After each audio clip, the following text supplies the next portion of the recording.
আমার আম্মু এই কাজটা করে ওনার পেটের জন্য। আমার আম্মু পারতো চুরি করতে বা খারাপ কাজ করতে, ঠিক কিন্তু তাই। তিনি সেটা করে না। আমার আব্বু হচ্ছে ড্রাইভার। আমার গ্রামের বাড়ি খুলনা বাগেরহাট। আমি আচ্ছা। মানে ঢাকাতেই থাকি জন্মের থেকেই, মানে জন্মতে আমার ঢাকাতেই জন্ম হয়েছে। তো ছ- ছোটবেলা আসলে আমার তেমন মনে নাই, তবে আমি যেখানে জন্ম করছি ওইখানে আমি মানে ওই গলিটাতে ওই এলাকায় এখনো আছি, ওই বাসাতে এখনো আছি। মানে আমি যার জন্য এখানে আসছি, যাকে নিয়ে গল্পটা বলতে আসছি, আমি সেখান থেকে এখন শুরু করতে চাই। আমার হচ্ছে একটা সমস্যার কারণে যখন ক্লাস 10-এ আমি পরীক্ষা দিই, ম্যাথ পরীক্ষাটা আমার দেওয়া হয় না। যার কারণে ওই বছর আমার ওই সাবজেক্টে মানে ম্যাথে ফেল আসে। তো ওই বছরটাতে তার রেগুলার স্কুলে যাওয়া হয় না, আমি আবার নতুন করে ক্লাস 10-এ ভর্তি হই। শুধু ম্যাথ ক্লাস করতাম। তো ওই সময়টা রেগুলার স্কুলে না যাওয়ার কারণে আমার হচ্ছে মাকে বেশি সময় দিতে হইতো বা বাড়িতে। তো আম্মু বাজারে যাইতো, আম্মুর সাথে আমি রেগুলার বাজারে যেতাম, রেগুলার প্রত্যেক দিন। তো এমন করতে করতে আমার যে বিএফ, ওর হচ্ছে লোডের দোকান, আমি একদিন ওনার দোকানে যাই টাকা রিচার্জ করতে। তো ওইখান থেকে আমার নাম্বারটা অন্য একটা ছেলে নেয়। হ্যাঁ, ওই ছেলেটা আমাকে রাত 1টার পরে রেগুলার ফোন দিত, 1টা 2টার পরে আর কি, এর আগে ফোন দিত না। তো প্রায় ফোন দিত। একদিন আমি কল ব্যাক করছি, বলে, আমি বললাম যে আমার নাম্বারটা আপনি কোথা থেকে পেয়েছেন? বলে যে আপনার নাম্বারটা আপনি যেই দোকান থেকে টাকা রিচার্জ করছেন ওই দোকান থেকে আমাকে দেওয়া হয়েছে। তো আমি ভাবছি আমার বিএফ দিছে। তো ওই দিন আমি ওনাকে গিয়া মানে বলি যে আপনি তো বেয়াদব কেন, ওনাকে ডাইরেক্ট বলি এটা, যে আপনি তো বেয়াদব কেন, আমি টাকা রিচার্জ করছি, আপনি আমাকে রেগুলার ফোন দেন। তখন উনি আমাকে আর কিছু বলে না, বলে আচ্ছা যে নাম্বারটা থেকে কল করা হয়েছে ওই নাম্বারটা আপনি আমাকে দিয়ে যান। তা আমি ওই নাম্বারটা ওনাকে দিয়ে চলে আসি। এরপরে উনি একদিন আমাকে ফোন দেয়, দিয়ে বলে আপনি একটু আমার দোকানে আসেন। কেন, একটু দরকার আছে। তো আমি যাই। তো বলে যে আপনি যে আমাকে বেয়াদব বললেন, আমি তো আসলে আপনাকে ফোন দিই না, এই ছেলেটা আপনাকে ফোন দেয়। এই ছেলেটা আপনার নাম্বার কোথা থেকে পায়? আপনি যদি এতই ভালো হন, ছেলেটা কিভাবে আপনার নাম্বার পেয়েছে? তখন ছেলেটাকে বলি যে আপনি নাম্বার কোথায় পেয়েছেন? আপনি তো বলছেন নাম্বারটা নাকি আপনাকে উনি দিছে। বলে যে না, আমি আসলে নাম্বারটা নোট করছি আপনি যখন রিচার্জ করতেন তখন। যাই হোক, তখন মানে উনি বলতেছে যে আমার বিয়ে, ওনার নাম হচ্ছে রাসেল, উনি বলতেছে যে আপনার কি মনে হয় আমি আপনার মতো মেয়ের পিছনে ঘুরবো? আমি হচ্ছি ভার্সিটির একটা ছেলে, আপনার মতো মেয়ের পিছনে ঘুরে সময় নষ্ট করার মতো সময় আমার কাছে নাই। যাই হোক, এই কথাটা আমার কাছে খুব অপমানজনিত মনে হয়। মনে হওয়ার কারণে আমি ওই রাস্তা থেকে আর বাজারে যেতাম না, মানে লজ্জায় যে আমাকে অপমান করলো, যে উনি ভার্সিটির একটা ছেলে আমার মতো একটা মেয়ের পেছনে ঘুরবে। পরে আমি আর যাই না। কিন্তু উনি প্রায় আম্মুর কাছে বলতো যে খালা আপনার মেয়ের খবর কি, মানে আমার আম্মুর কাছে বলতো খালা আপনার মেয়ের খবর কি, আপনার মেয়ে কোথায় আছে, কেমন আছে। আম্মু এসে আমাকে বলতো, আমি তেমন একটা মাথায় নিতাম না। প্রায় 1 মাস পরে এরকম আম্মু এসে বলতেছে, ওই ছেলেটা আমার এই কথা বলতেছে যে তোর খবর কি, আর তোরা নাকি বলছিল যে তোমার মতো মেয়ের পেছনে আমরা ঘুরি না। আমি বলি হ্যাঁ। তো ওই দিন ওই কথাটা শুই না, আমি ওনার দোকানে আবার যাই। যাওয়ার পরে ফোনে টাকা রিচার্জ করি। তখন হচ্ছে আমি লুকায় ফোন ফোন বলতে সিম লুকায় ইউজ করতাম, আমার বাবা জানতো না। আর আমাকে উনি বলতেছে যে আপনার নাম্বারটা অফ কেন? আর রাসেল তখন আপনি ক্লাস 10-এ পড়েন? মানে 10-এ এক সাবজেক্টের রেজাল্ট। আচ্ছা, মানে এসএসসি পরীক্ষা দিয়েছেন কিন্তু আপনি ফেল করেছেন, হ্যাঁ আবার হ্যাঁ পরীক্ষা দিবেন? হ্যাঁ হ্যাঁ, মানে ওকে। পরীক্ষাটা আমি দেই না আর কি, আর ফেল সেই আসছে। সময় ওই ছেলেটা হচ্ছে ভার্সিটিতে পড়তো? হ্যাঁ, অনার্স পড়তেছে। ওকে, তারপর? তখন বলে আপনার নাম্বারটা অফ কেন? পরে আমি বলছি আসলে আমি তো ফোন ইউজ করি, সিম ইউজ করি, এটা আমার বাবা জানে না, এই জন্য আমি লুকায় নাম্বারটা চালাই। আমার ফোনটা প্রায় অফ থাকতো, প্রয়োজন ছাড়া আমি কখন অন করতাম না।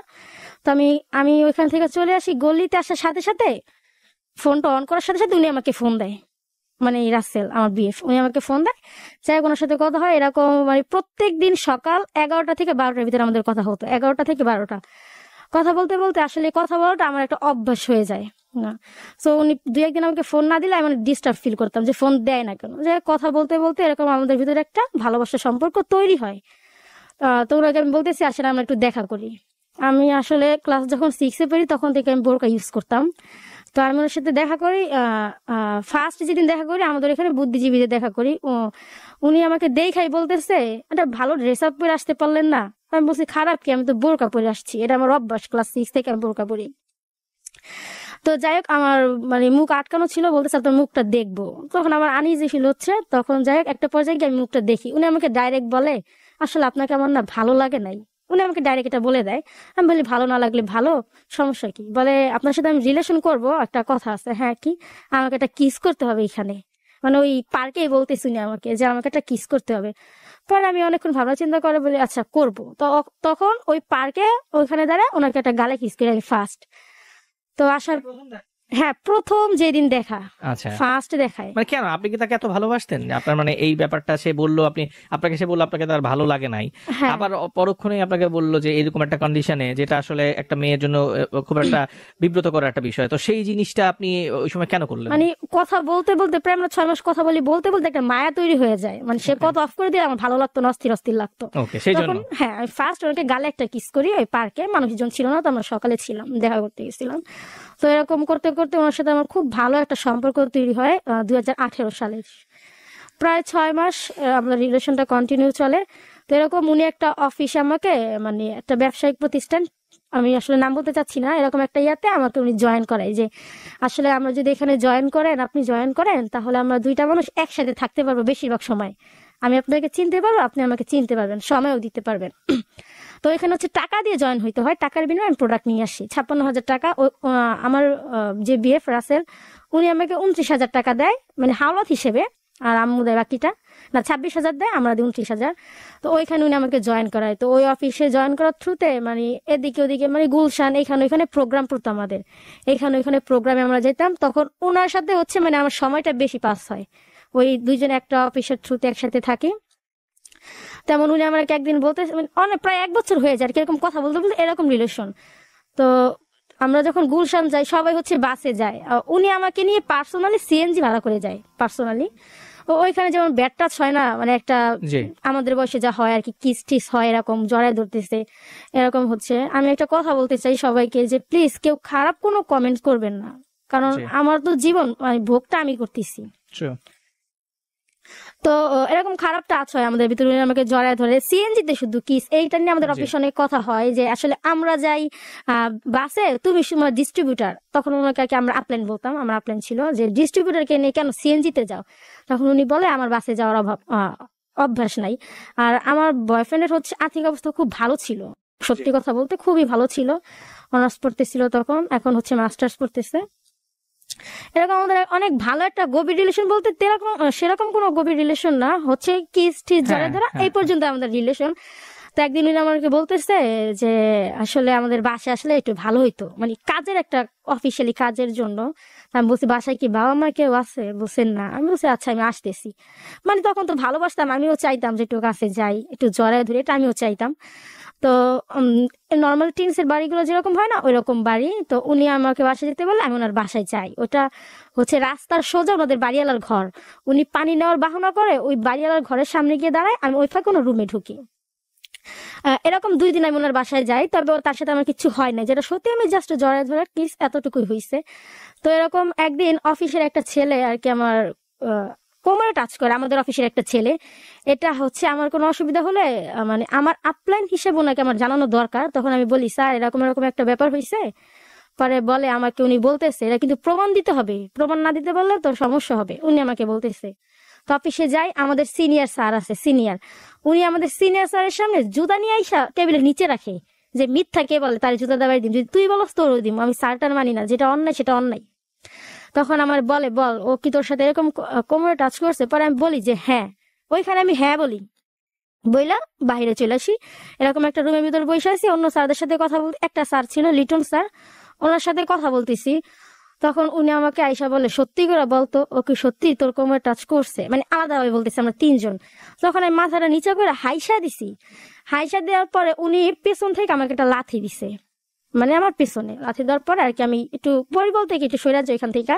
তখন ওনাকে আমি কিছু বলি না, মাথা নিচে করে বসে আছি। তখন এই ব্যাপারটা যে রুমে স্যার ছিল ওই বড় স্যারকে জানাইছে। তখন স্যার বলতেছে দেখেন, উনি যদি আপনাকে ভালো না বসতো, উনি এই ব্যাপারটা নিয়ে মানে এতটা রাইগা যেত না, আপনার উচিত হয় নাই ওনাকে এটা বলা। স্যার হিসাবে উনি এটার বিচার করতে পারতো, কিন্তু ভালোবাসে বিদায় হয়তো বা এত রাইগা গেছে, আপনি হাসছেন, এটা উনি মাইনা নিতে পারে নাই। মানে কিছু কিছু ইয়াতে আমি শিওর হইলাম যে না, উনি সত্যি আমাকে ভালোবাসে। এবার এরকম চলতেছে, মানে অনেক গভীর একটা, মানে আমি ওনার প্রতি এতটা দুর্বল হয়ে যাই, মানে উনি যদি আমার বলে এখন দিন, তখন আমার কাছে দিন, এখন রাত, তখন আমার কাছে রাত, এটা মনে হয়। আমাকে নিয়ে দিক ওদিক ঘুরতে যাইতেছে, হলে যাইতেছে, পার্কে যাইতেছে, এরকম আমাদের ভিতরে চলতেছে। ওই যেদিন আমাকে লাথি দিছে, লাথি দেওয়ার পরে উনি আমার ওইখানে রাইখা চলে আসছে আমি অফিসে। তখন আমি চিন্তা করলাম মানে এতটা ভালোবাসা ছিল ওনার প্রতি, লাথিটার আর কি আমি গাইনে নাই যে উনি আমাকে মারছে, অসম্মান করছে। তো উনি বাসায় চলে যায় ওখানে রেখে। আমি অফিসে চিন্তা করলাম কি আমাকে লাথি দিছে, এই জন্য হয়তো বা নিজের ভিতরে নিজের কি অনুতাপ বোধ করতেছে, তাহলে ওনাকে ফোন দিই। মানে আমি আমার অপমানটা ভুলে গিয়ে ওনাকে ফোন দিছি যাতে উনি কষ্ট না পায় যে আসলে ওরা আমি মারছি। অফিসে আনি ব্যাপারটা মীমাংসা করি, মীমাংসা করার পর বাসায় গিয়ে ওনার সাথে আমি কোনো ধরনের কোনো যোগাযোগ করি না। উনি আমাকে সকালে রাত্রে ফোন দিয়ে বলে কালকে সকালে একটু আমার বাসায় আসতে পারবেন?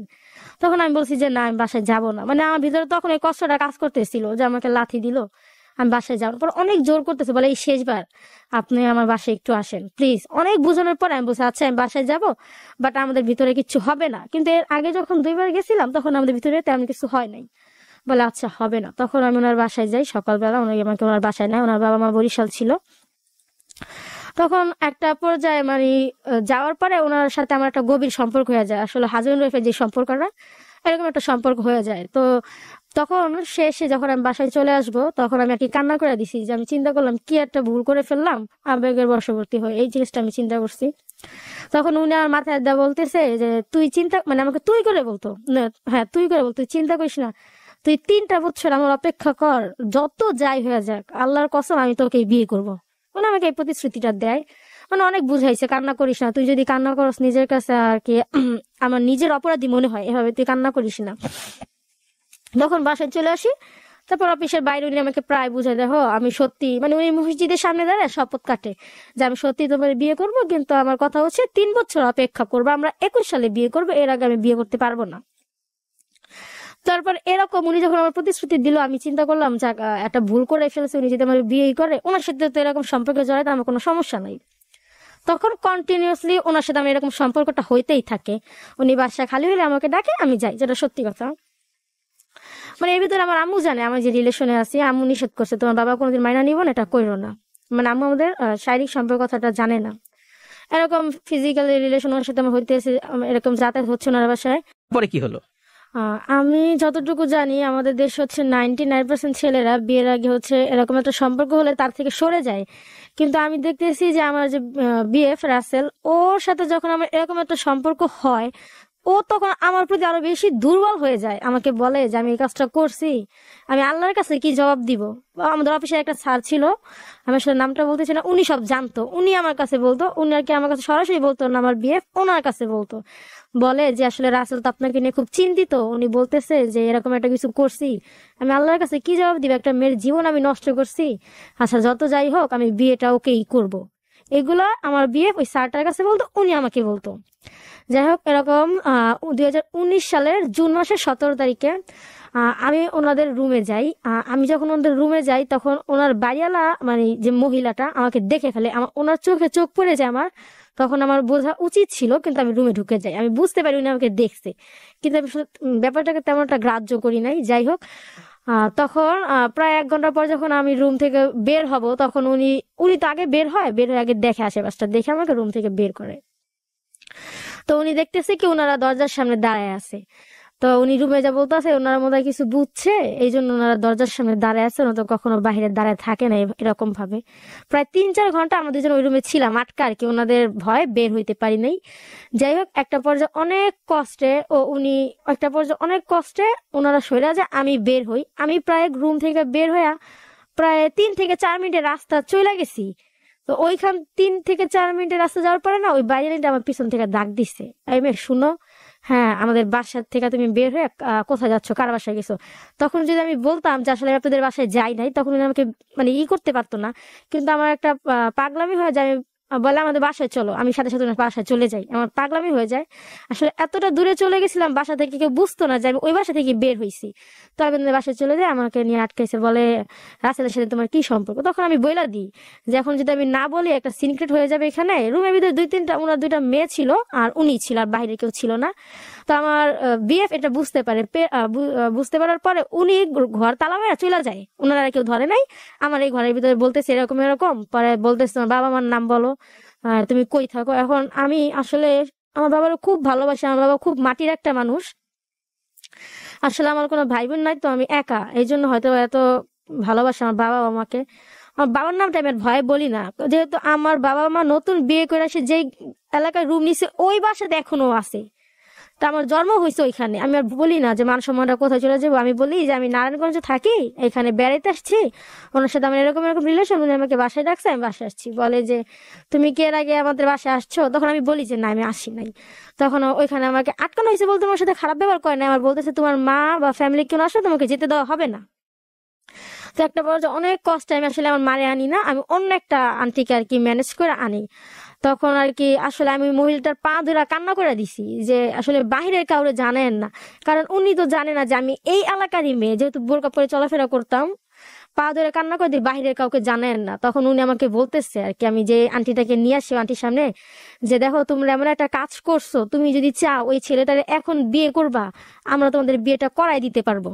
ওই আন্টিটা আমাকে বলে, এইভাবে বলে যে লোহাটা এখন গরম আছে, বাড়ি দিলে কাজ হবে, আর তুমি যদি বলো যে না তোমার কিন্তু ওর জীবনও বিয়ে করবে না, আর তুমি ওর বিয়ে করলে সুখী হবা, ওর আর্থিক অবস্থা খুব ভালো আর কি, আমাকে এরকম বলে ওর মা ওর বউর জন্য এগুলা বানাইছে, এগুলা বলে। আসলে তখন আমার মাথায় এটা কাজ করে নাই যে আমার বিয়ে আমার কাছ থেকে সইরা যাইলে যাইতেও পারে, তখন এটা কাজ করে নাই। তখন আমি ওনাকে ফোনটা বলি, উনি আমাকে বলে আসলে আমার এক খালাতো না যেন মামাতো ভাই পুলিশ কেসে আটকায় গেছে, আমি ওইখানে আসছি, তো আপনি একটা কাজ করেন, আপনি ওইখান থেকে চলে আসেন, আপনি বলেন যে আমারটা আমি বুঝা নিব। আপনাদের মধ্যে কথোপকথন আপনি করে হতো? হ্যাঁ, উনি আমাকে আপনি ফার্স্টে আপনি করে বলতো। আচ্ছা, মানে এই যে এত ফিজিক্যাল রিলেশনশিপ হচ্ছে এর মধ্যে আপনাদের মধ্যে হ্যাঁ, আপনি আপনি আপনি কথা আপনি বলতেন? আপনি আচ্ছা সবসময়, মানে আচ্ছা এখন তো যখন কথা বলতাম আচ্ছা তখন আপনি, জি। তো আপনি চলে আসুন এখান থেকে। কিন্তু ওই মহিলাটার কথা যদি শুনতাম তাহলে হয়তো বা আজকে আমাকে এখানে থাকতে হতো না। উনি আমাকে অনেক বুঝাইছে, মা দেখো কইরা ফেলছো, আমি বুঝি, আমি পারলে পারতাম তোমার মান সম্মান নষ্ট করতে, তুমি এখন বলো, এখন যেভাবেই হোক তোমাদের বিয়েটা আমরা করাই দিতে পারবো। তখন আমার বিয়ে আমাকে বলে তুমি এখন চলে আসো, আমি তোমার বিয়ে করুম, আল্লাহর কসম। তখন মানে এতটাই ভালোবাসা ছিল না কি আমি জানি না, ওই বয়সটাতে কি আবেগ কি বোধহয় থাকে, এতটা পরিমাণে ভালোবাসতাম ওনার একটা কথা, আমি আগে পিছিয়ে কিছু না ভেবে এখান থেকে চলে আসি। ওনারা আমার অনেক বুঝাইছে, পরে আমি চলে আসি, পরে আমার বলছে পরে আমাদের কেউ ধরতে পারবা না, কিন্তু আন্টির আমার সাথে কোনো খারাপ ব্যবহার করে নাই, কাউকে জানায়ও নাই ব্যাপারটা, ওইখান থেকে চলে আসি। তখন আমাকে বলছিল তোমার মারে না তুমি রাত্রে আইসো, আমার যে বিএফ, আমি তোমার মার সাথে কথা, আপনার মার সাথে আমি কথা বলবো। তখন ওই দিন রাতে প্রচুর বৃষ্টি, আম্মুর কাছে যে আমি পুরো ঘটনাটা বলছি, তখন আম্মু আমার বলে যে এই দিন দেখার লেগে তোর মানুষ করছিলাম, তুই মইরা যা, গলায় ফাঁসি দে, আম্মা আমাকে বলে। তারপরে আমার হাত পা ধরে আমি বললাম মা যা হওয়ার হয়ে গেছে, তুমি চলো, তুমি গেলে যদি সমস্যার সমাধান হয় চলো। তখন আমার বিএফ এর সাথে আমার আম্মু দেখা করতে যায় রাতে 10টার দিকে বৃষ্টির ভিতরে। তখন আমার আম্মুকে উনি বলে আর কি সালাম দিয়ে আসসালামু আলাইকুম আম্মা বললা। পরে আম্মু বলে তোমরা কিভাবে কাজটা করলে, আম্মু তো ওনাকে চিনতো যেহেতু আমরা একসাথে কাজ করতাম, আমি তোমার এদের আশা করিনি রাসেল। বলে আম্মু ভুল হয়ে গেছে, আপনি আমার 6টা মাস সময় দেন, আমি একটা চাকরির জন্য অ্যাপ্লাই করছি, 6 মাস পর ওকে আমি বিয়ে করব। পরে আম্মু ও অনেক বুঝায়, আমি ওর এই বিয়ে করবো ব্যাপারটা কাউরে জানে না, ধামাচাপা দিতে বলছে। পরে আম্মু এখান থেকে চলে আসে, আমাদের এরকম রিলেশন হয়, এরকম হইতে হইতে প্রায় 19-এর শেষের দিকে। যখন আমি আসলে সঠিকটা জানি না, পরে আমি পরবর্তীতে ওনাদের বাসায় যাই, যে বাসায় আর কি আমাদের সবাই দেখে ফেলছিল। পরে আমাকে বলে তোমার তখন বললাম বিয়েটা করাই দিই, তুমি তো বিয়েটা করলা না। ছেলের মা তো আমার ফোন দা বলছিল, তখন আমি তোমাকে বলি না এখন বলি যে যত টাকা লাগে মেয়েটারে বাসা থেকে বের করে দেন, বিয়েটা কোনোভাবে হইতে দিয়েন না। তো এরকম করে চলতেছে। একটা পর্যায়ে আমাদের মেয়েদের যে প্রাকৃতিক সমস্যাটা হয়, আমার হচ্ছে শুরু থেকে এখানে সমস্যা ছিল, মানে 2-1 মাস গ্যাপ থাকতো। আমি ওনাকে বলি আসলে এরকম এরকম আমার 3 মাস ধরে এরকম শারীরিক সমস্যা। তখন উনি বোধহয় কিছু বুঝতে পারে, যেহেতু উনি ম্যাচুর লোক ছিল, 23-24 বছর বয়স ছিল। তো উনি আমাকে বলে আচ্ছা আমি দেখতেছি ব্যাপারটা, তুমি কারোর সাথে কিছু আপনি কারোর সাথে কিছু আলোচনা করেন না। তো আমি ওর সাথে দেখা করি, উনি আমাকে বলে ওষুধটা খায় না, আমি ডাক্তারের সাথে কথা বলছি, ওষুধটা খেলে আপনার জন্য খুব ভালো হবে।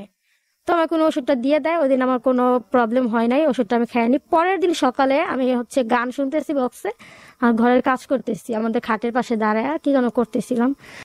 তো দাঁড়ানোর সাথে সাথে, আসলে সেটা না বললেই নয়, বললেও খারাপ শোনায়, দাঁড়ানোর সাথে সাথে হচ্ছে মানে আমার ব্লিডিং হয়ে যায়।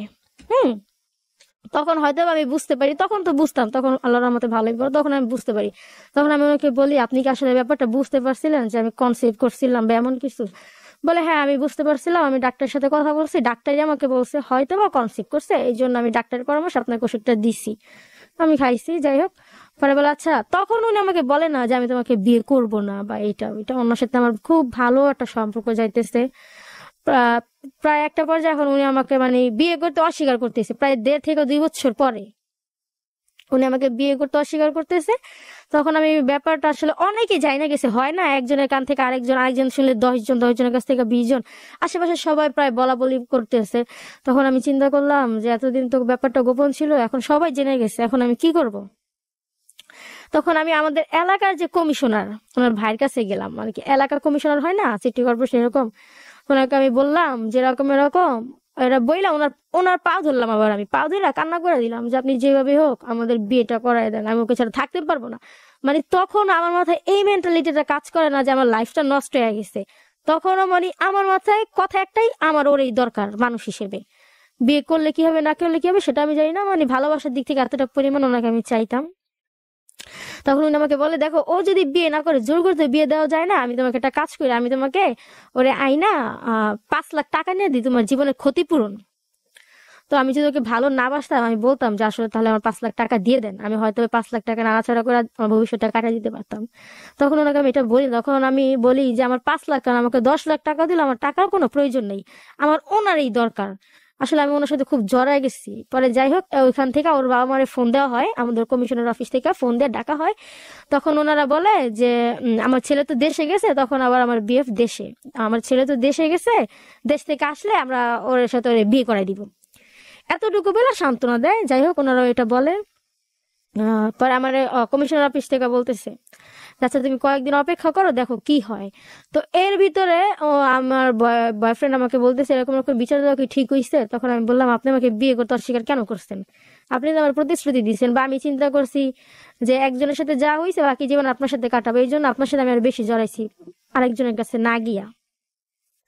তারপরে ওনারা মানে নিজেরা ফ্যামিলিগত ভাবে পরিকল্পনা করে, নিজেরা, আমি সঠিক জানি না, যে ওনারা সবাই গ্রামে চলে যাবে, এরকম পরিকল্পনা করতেছে, ওনারা সবাই গ্রামে চলে যাবে। ওনারা সবাই গ্রামে চলেও গেছে, আসলে ব্যাপারটা আমি জানি না। ওনার বাবা মা, আমি ওনাকে ফোন দিই, বাবা মা কোথায়, আঙ্কেল আন্টি কোথায়, বাবা মা তো দেশে গেছে, আপনি কবে যাবেন, কবে আসবে, এই তো আইসা পড়বে, এরকম এরকম আমার সাথে আর কি 9-6 আমাকে বুঝাইতেছে। দেশে যাওয়ার প্রায় 1 থেকে 1.5 মাস পরে, হ্যাঁ 1.5 মাস প্লাস, আমাকে মানে ওর এক ভাই ফোন দিছে, ওর সাথে আমার যোগাযোগ ছিল, আসলে ওদের নাম আমি কারণ আমি বলতে চাই না। তো আমাকে বলতেছে যে রাসেলরা তো গ্রামে চলে আসছে একবারে, তুই জানোস না? আমি বলি হ্যাঁ, গ্রামে গেছে একবারে চলে গেছে। বলে হ্যাঁ একবার। আমি বলি মাছ আমানা নিয়ে গেছে? বলে যে হ্যাঁ সব নিয়ে চলে আসছে, শুধু খাটটা ছাড়া সব নিয়ে এসে বসে, খাট আছে। তো সাথে সাথে ওদের বাসায় যাই, যে এবার ওরা রুম নিত, রুমে থাকতো আর কি ভাড়া। যে ওনারা কি দেশে চলে গেছে? হ্যাঁ একবারে রুম ছেড়ে, হ্যাঁ একবারে চলে গেছে। তখন আমি শিওর হইলাম ওনারা আমাকে না জানে দেশে চলে গেছে সবাই। তখন আমি রাসেলকে ফোন দিলাম, দিয়ে বলতেছি আপনারা কি সবে একবারে গ্রামে চলে গেছেন? বলে হ্যাঁ। বলে আমাকে ব্যাপারটা জানান নাই কেন? বলে তোর ভয়েই তো চলে আসছি, না হলে তো আমরা পলায় আসতাম না। মানে ওনারা পালায় গেছে, এটা হচ্ছে ওনার বক্তব্য, তোর ভয়ে আমরা পালায় আসছি। তখন আমি বললাম আমার ভয়ে পালায় যাবেন কেন? আপনি আমার লাইফটা নষ্ট করছেন, বা আমি নিজে আপনার কাছে গেছি ভালোবাসেই তো গেছি, বইলাই যেতেন, পালায় যাওয়ার কি আছে? পরে যাই হোক, একটা সময় আবার আমাদের ভিতরে মানে খুব ভালো একটা সম্পর্ক হয়, মানে ভালোবাসা। তখন উনি বলতেছে ওনার তো আবার লোডের দোকান ছিল, করোনাতে আর কি লোডের দোকান করে দেয়, দিয়া গ্রামে চলে যায়। তো উনি গ্রামে আমার সাথে খুব ভালো যোগাযোগ করতো, খুব। গ্রামে যাওয়ার পরে আমাদের মধ্যে দেখা সাক্ষাৎ নাই, কিন্তু ফোনে যেটা হয় না, খুব ভালো একটা সম্পর্ক চলতেছে আমাদের অনেক। আর আমি ওনার প্রতি এতটাই দুর্বল ছিলাম, মানে উনি যদি আমার বলতো তুই এই মানুষটা খুন করে দে, আমি তখন মানে এটা করতে পারতাম। মানে আমার মেন্টালিটি এমন ছিল তখন ওই পর্যায়ে, অনেক ভালো সম্পর্ক। এখন আমি ওনার বলতেছি দেখেন আমাদের তখন বিয়ে করা উচিত, মানে আমার মাথায় কাজ করলো উনি গ্রামে চলে গেছে, ওনার তো আমি আর ধরতে পারবো না, উনি হয়তো আমার কাছে আর কখনো আসবে না। তো ওনার আমি বলি আমার তখন বিয়ে করা উচিত, আপনি আমার বিয়েটা করে ফেলেন। বলে করবে, 21 সালে বলছি না করবো, তুমি অপেক্ষা করো আমার জন্য, আমি তোমাকে বিয়েটা করবো। তখন আমি কোনো প্রেশার দিই, দেখেন আপনি যদি আমার বিয়ে না করেন আমি দেশে চলে আসবো, আইসা সবাইকে বলে দিও আপনি আমার সাথে কি কি করছেন, এটা আমি ওনাকে বলি। তখন উনি প্রায় 15-20 দিন পর ঢাকা আসে, আইসা বলে আমার কাছে তো কোনো টাকা নাই, আমি কিভাবে বিয়ে করবো, বিয়ে করতে গেলে কম করে 2500 থেকে 3000 টাকা লাগবে। তখন আমি বললাম আমি কি করতে পারি, আমি তো টাকা দিতে পারবো না, বিয়ের টাকা যদি আমি দেই তাহলে আমি মানুষের বিয়ে বারবার করে, আমার জীবনে একটা ইতিহাস, নিজের বিয়ের টাকা নিজে দিছি, আমার বর দেয় নাই। এখন উনি বলে আচ্ছা আমরা বিয়ে করবো, সমস্যা নাই। তখন উনি মানে ওই যে যারা আর কি ব্যবসা করে তারা তো পাইকারি মূল্যে জিনিস কিনে না, ওইখান থেকে পাইকারি মূল্যে কিছু চাদর আনে আমার বিএফ আইন, আমার বলে তুমি চাদরগুলো বিক্রি করে দাও, এই টাকাটা দিয়ে আমরা বিয়ে করব। তখন আমি যাদেরকে চিনতাম তাদের কাছে গিয়ে চাদরগুলো বিক্রি করি, যাই হোক অনেকগুলো চাদর আমি বিক্রি করে দিই, আশায় ছিলাম ওই টাকাটা দিয়ে আমার বিয়ে করবে উনি, ওনার কাছে টাকা নাই। তো এরকম আমি এই চাদরগুলা বোরকাগুলা বিক্রি করে দিয়ে উনি আমাকে বিয়ে করবে, এরকম করতে করতে করতে প্রায় 6 মাস উনি আমাকে ঘুরায়। আজকে না কালকে, কালকে না পরশু, এই ডেট ওই ডেট, উনি আবার দেশে চলে যায়, গিয়ে আমাকে শুধু ঘুরাইতে থাকে। এই দিন বিয়ে করবো, অমুক তো অমুক, এরকম বিয়ে করবো বিয়ে করবো করে আমাকে ঘুরাইতে থাকে। উনি আমাকে বিয়ে আর করে না। তো লাস্ট আমি বলতেছি, আপনি যদি আমার বিয়ে না করেন আমি সুইসাইড করবো। সুইসাইড করার আগে আমি ইস্টামে লেখা দিয়া যাব যে আমি আপনার জন্য মারা গেছি, আর আমি এখন অন্য কোনো কারণে মারা গেলেও মানুষ আপনাকে ধরবে, কারণ আমার এলাকার সবাই যাই না গেছে আপনার সাথে আমার এমন একটা সম্পর্ক আছে, খারাপ একটা সম্পর্ক, মানে এরকম ফিজিক্যালি। তখন উনি আমাকে 4 মাস ঘুরাইতেই থাকে, বিয়ে আজকে না কালকে, এই সমস্যা ওই সমস্যা, টাকা নাই। তো লাস্টে অনেক কষ্টে ঘুরাইতে ঘুরাইতে ঘুরাইতে উনি আমাকে বিয়ে করতে শিকার হয়, যে আচ্ছা তাহলে আমরা বিয়েটা করব।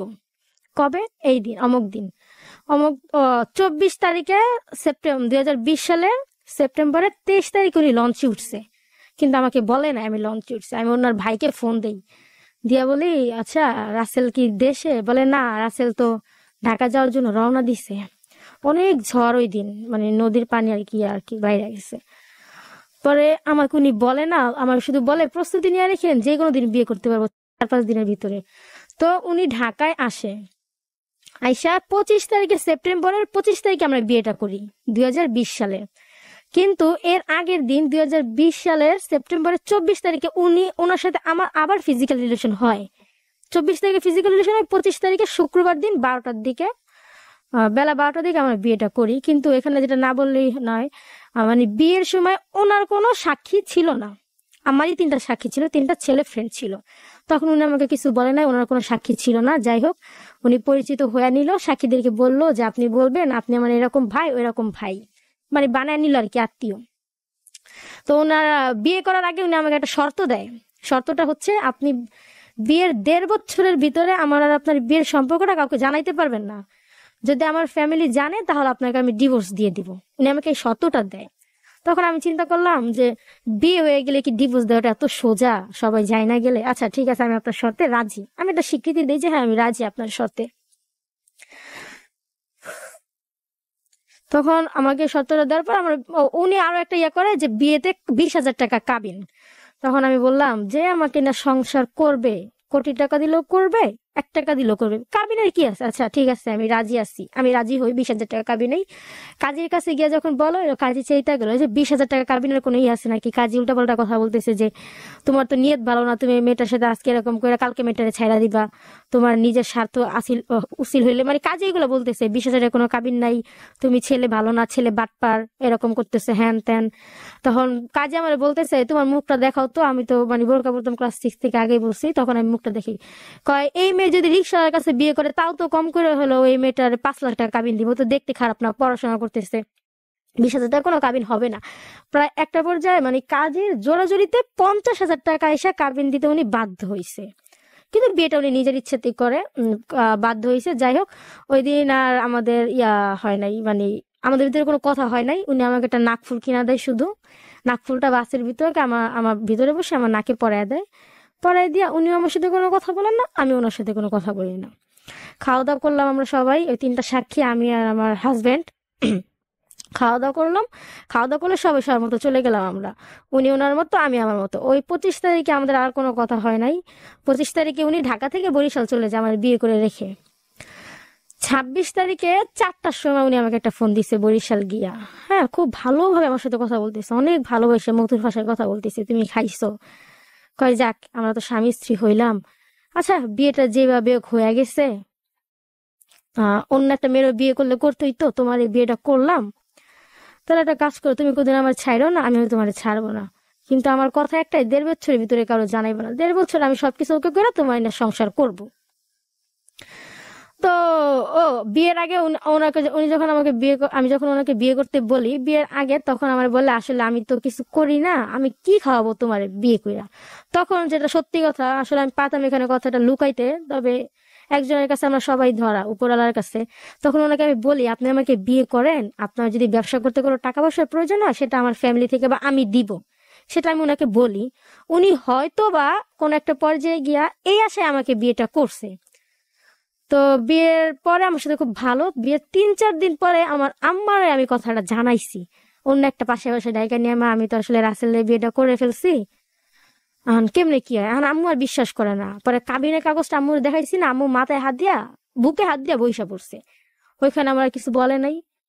পরে না আম্মু ঘর মুছতেছে আর বুকে হাত দিয়ে ডলতেছে আর কান্না করতেছে, মানে মানুষ মরলে যেরকম কান্না করে আমার আম্মু এরকম কান্না করতেছে আর বুকে হাত দিয়ে ডলতেছে। ওই যখন আমার আম্মু বুকে হাত দিয়ে ডলে তখন আমার এত খারাপ লাগে, মানে আমি বুঝাইতে পারবো না আমার কেমন লাগতেছে। আর আমার এমন ভাবে কান্না করতেছে, কয় তুই এটা কি করলি, তুই এটা কি করলি, জীবনটা শেষ করে দিলি, তোর কত কষ্ট করে মানুষ করলাম, এই প্রতিদান দিলি, তোর বাপে তো স্টক করবো শুনলে, তুই তো বিয়ে করাস নাই, তুই আমার মেরা ফেলি, তোর বাবার মেরা ফেলি। মানে আম্মু অনেক কান্না করছে, মানুষ মূলে এত কান্না করে না।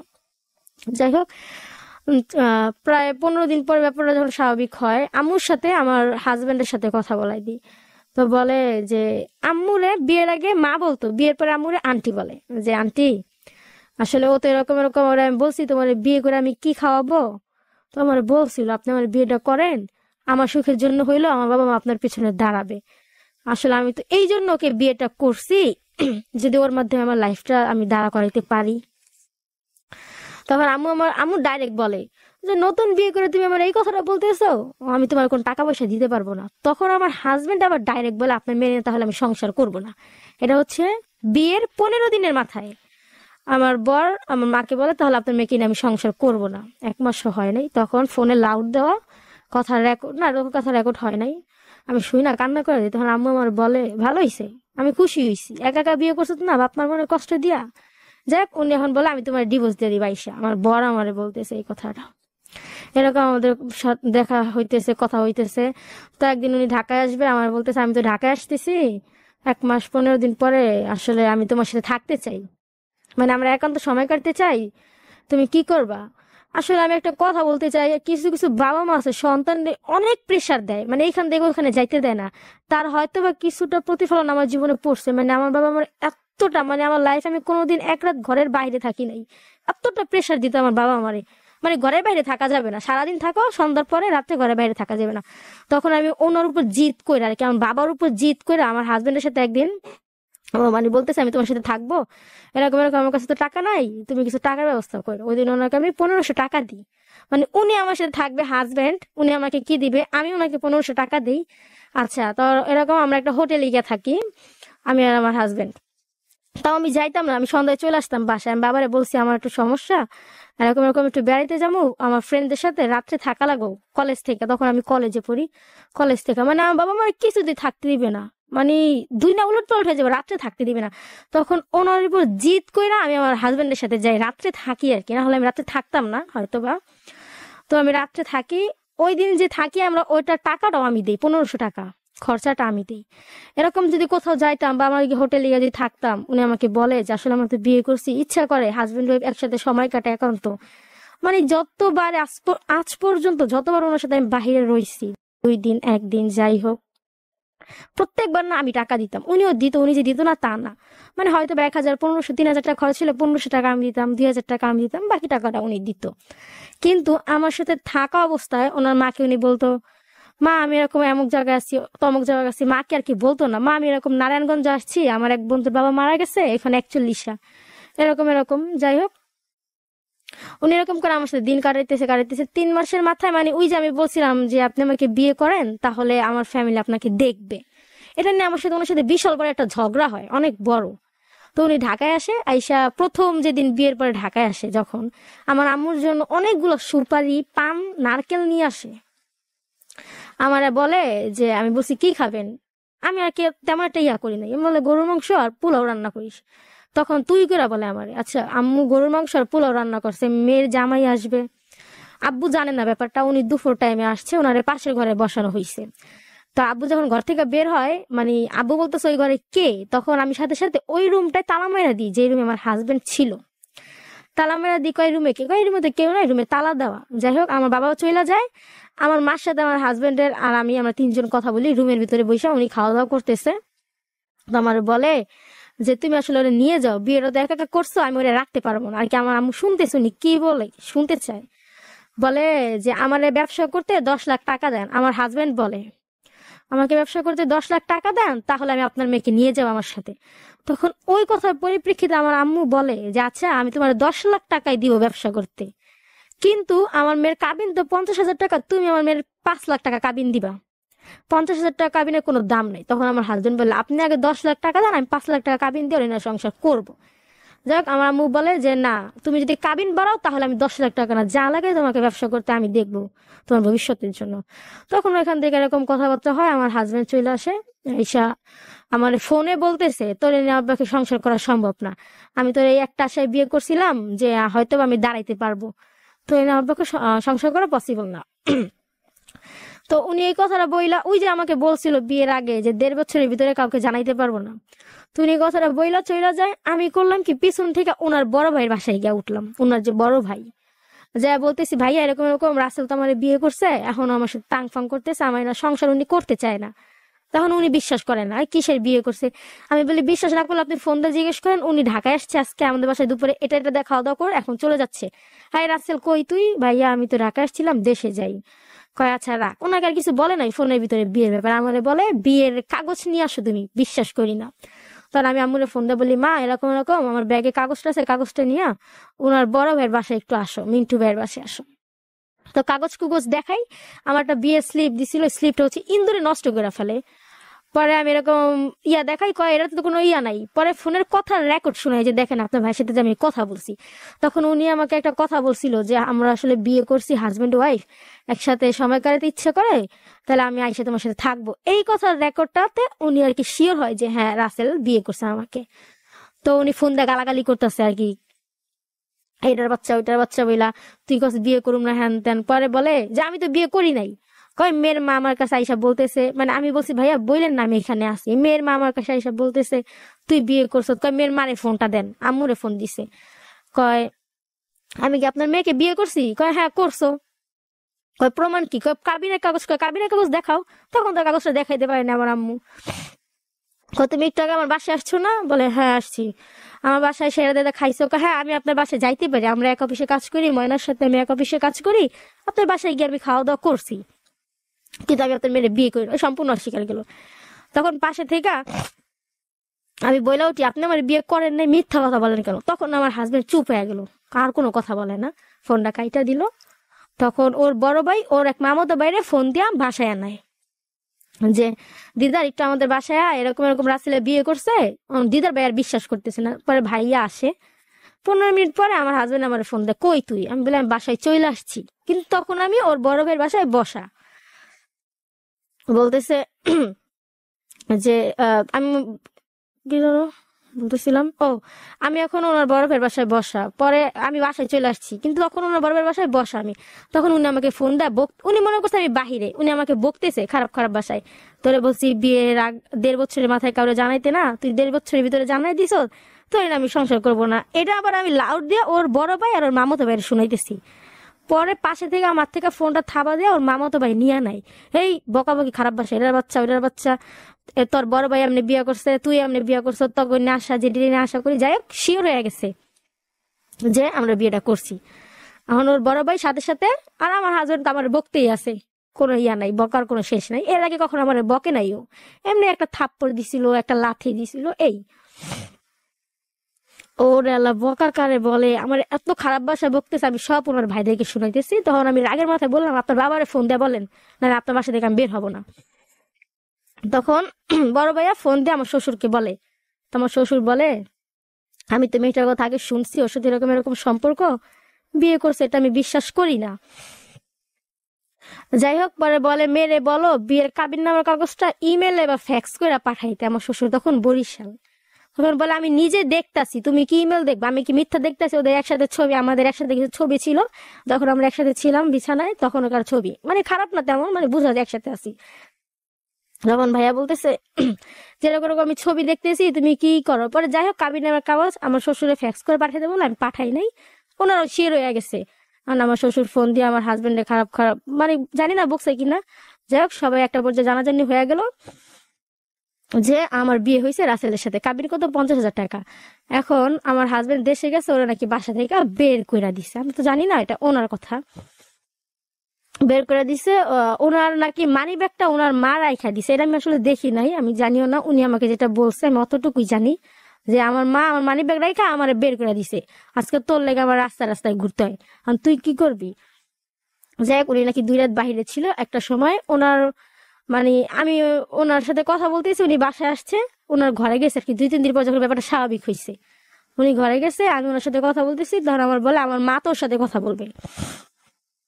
তখন আমার ফোনটা অনেক খারাপ খারাপ ভাষায় বকতেছে, মানে একটা বকা দেয় না মাকে, মানে 1-2 বার দিয়ে শেষ। উনি আমাকে ওই বকাটা কন্টিনিউসলি মনে হয় একটা না 15 বার দিতেছে।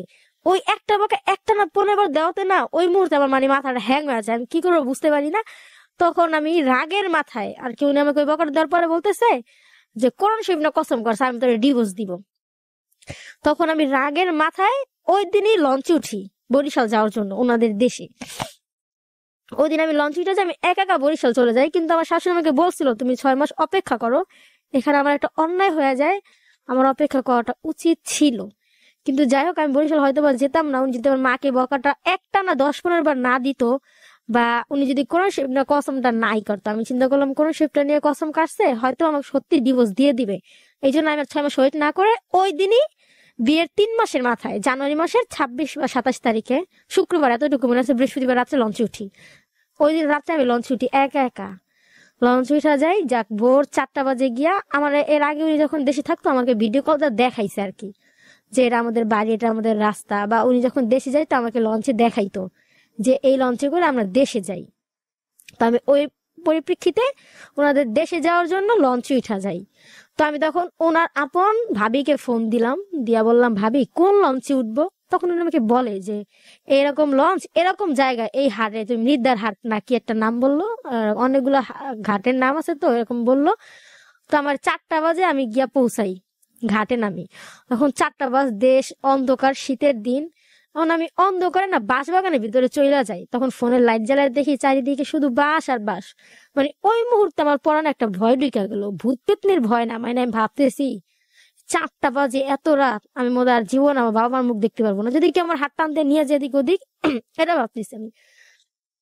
যাই হোক, একটা ভ্যানে উঠলাম, পাশে মানে পাশের লোকেরা ভ্যানে উঠছে, আমি ওনাদের বললাম যে আমার একটু নিয়ে যান, আমি তো একা আসছি, আমি তো এরকম কিছু চিনি না। পরে ওনাদের বললাম আসলে এরকম বিয়ে হয়েছে, আমার হাজবেন্ড এরকম করতেছে 9-6।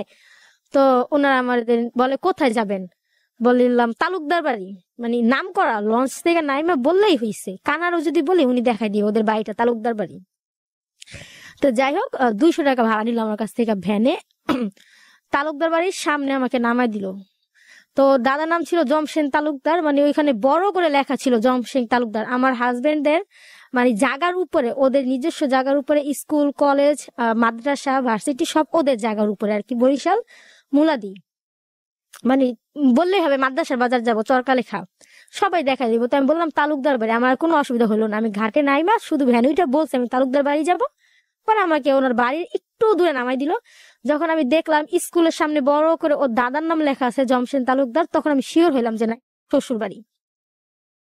তখন আমি আর ওদের ঘরে কিনা, মানে আমার মঞ্চে একটা আন্টি বলছে তুমি যখন দেখবা যে ওদের ঘর খোলা, ঠিক ঢুকা যাবা, তুমি যদি ঘরে ঢুকা যাও তোমার ঘর থেকে কেউ নামাইতে পারবে না।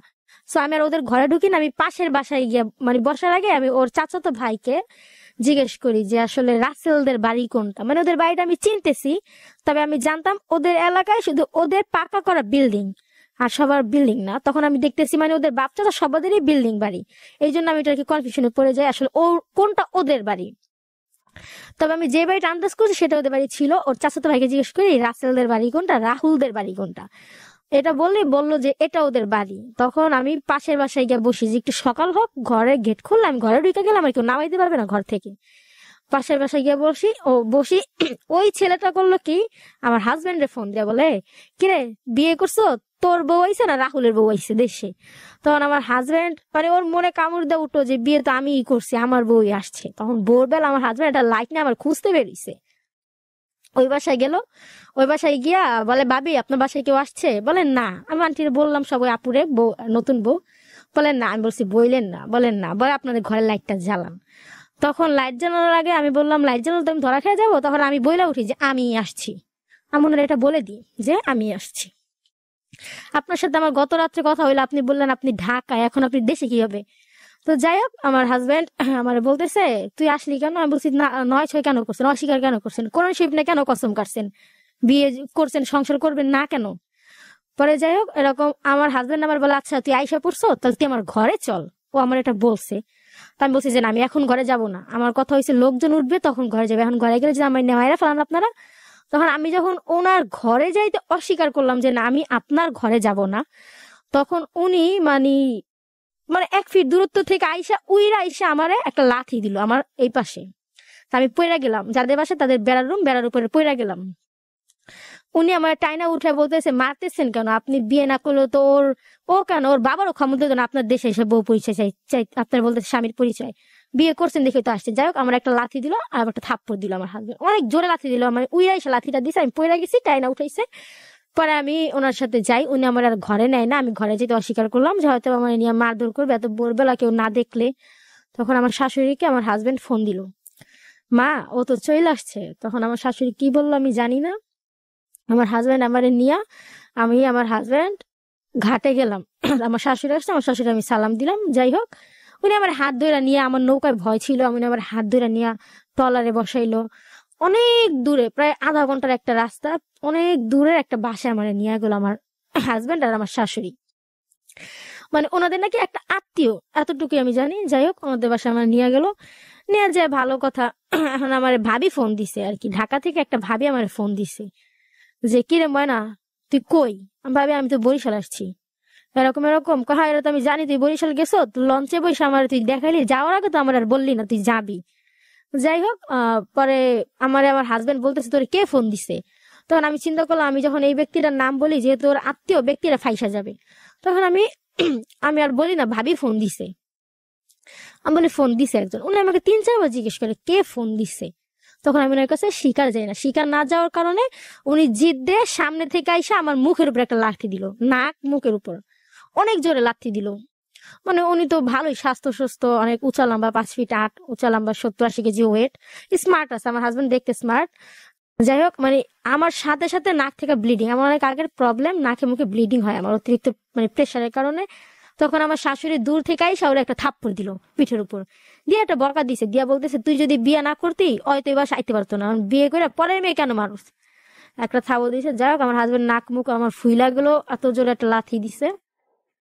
দুপুরে খাওয়া দাওয়া করলাম, আমার শাশুড়ি আমার বলতেছে যে চলো তুমি আইসা পড়ছো, আমরা আজকে এখানে থাকি, কালকে তোমার না বাসায় যাবো, যাতে কেউ বলতে না পারে রাসেলের বউ একা একা চলে আসছে। বলুন বউরে আমি ঢাকা থেকে নিয়ে আসছি, পছন্দ হয়েছে আমার। আর আমার হাজবেন্ড আমার আলাদাভাবে ডাক দিল, পাশের ওই ঘরে 2টা মেয়ে ছিল, বড় বড় 2টা মেয়ে, মানে বিয়ে হয়ে গেছে 2টা আপুর, ওর আত্মীয়। আমারে ওরা আলাদাভাবে নিয়ে বুঝাইলো, আমার হাজবেন্ড আমাকে বুঝাইলো যে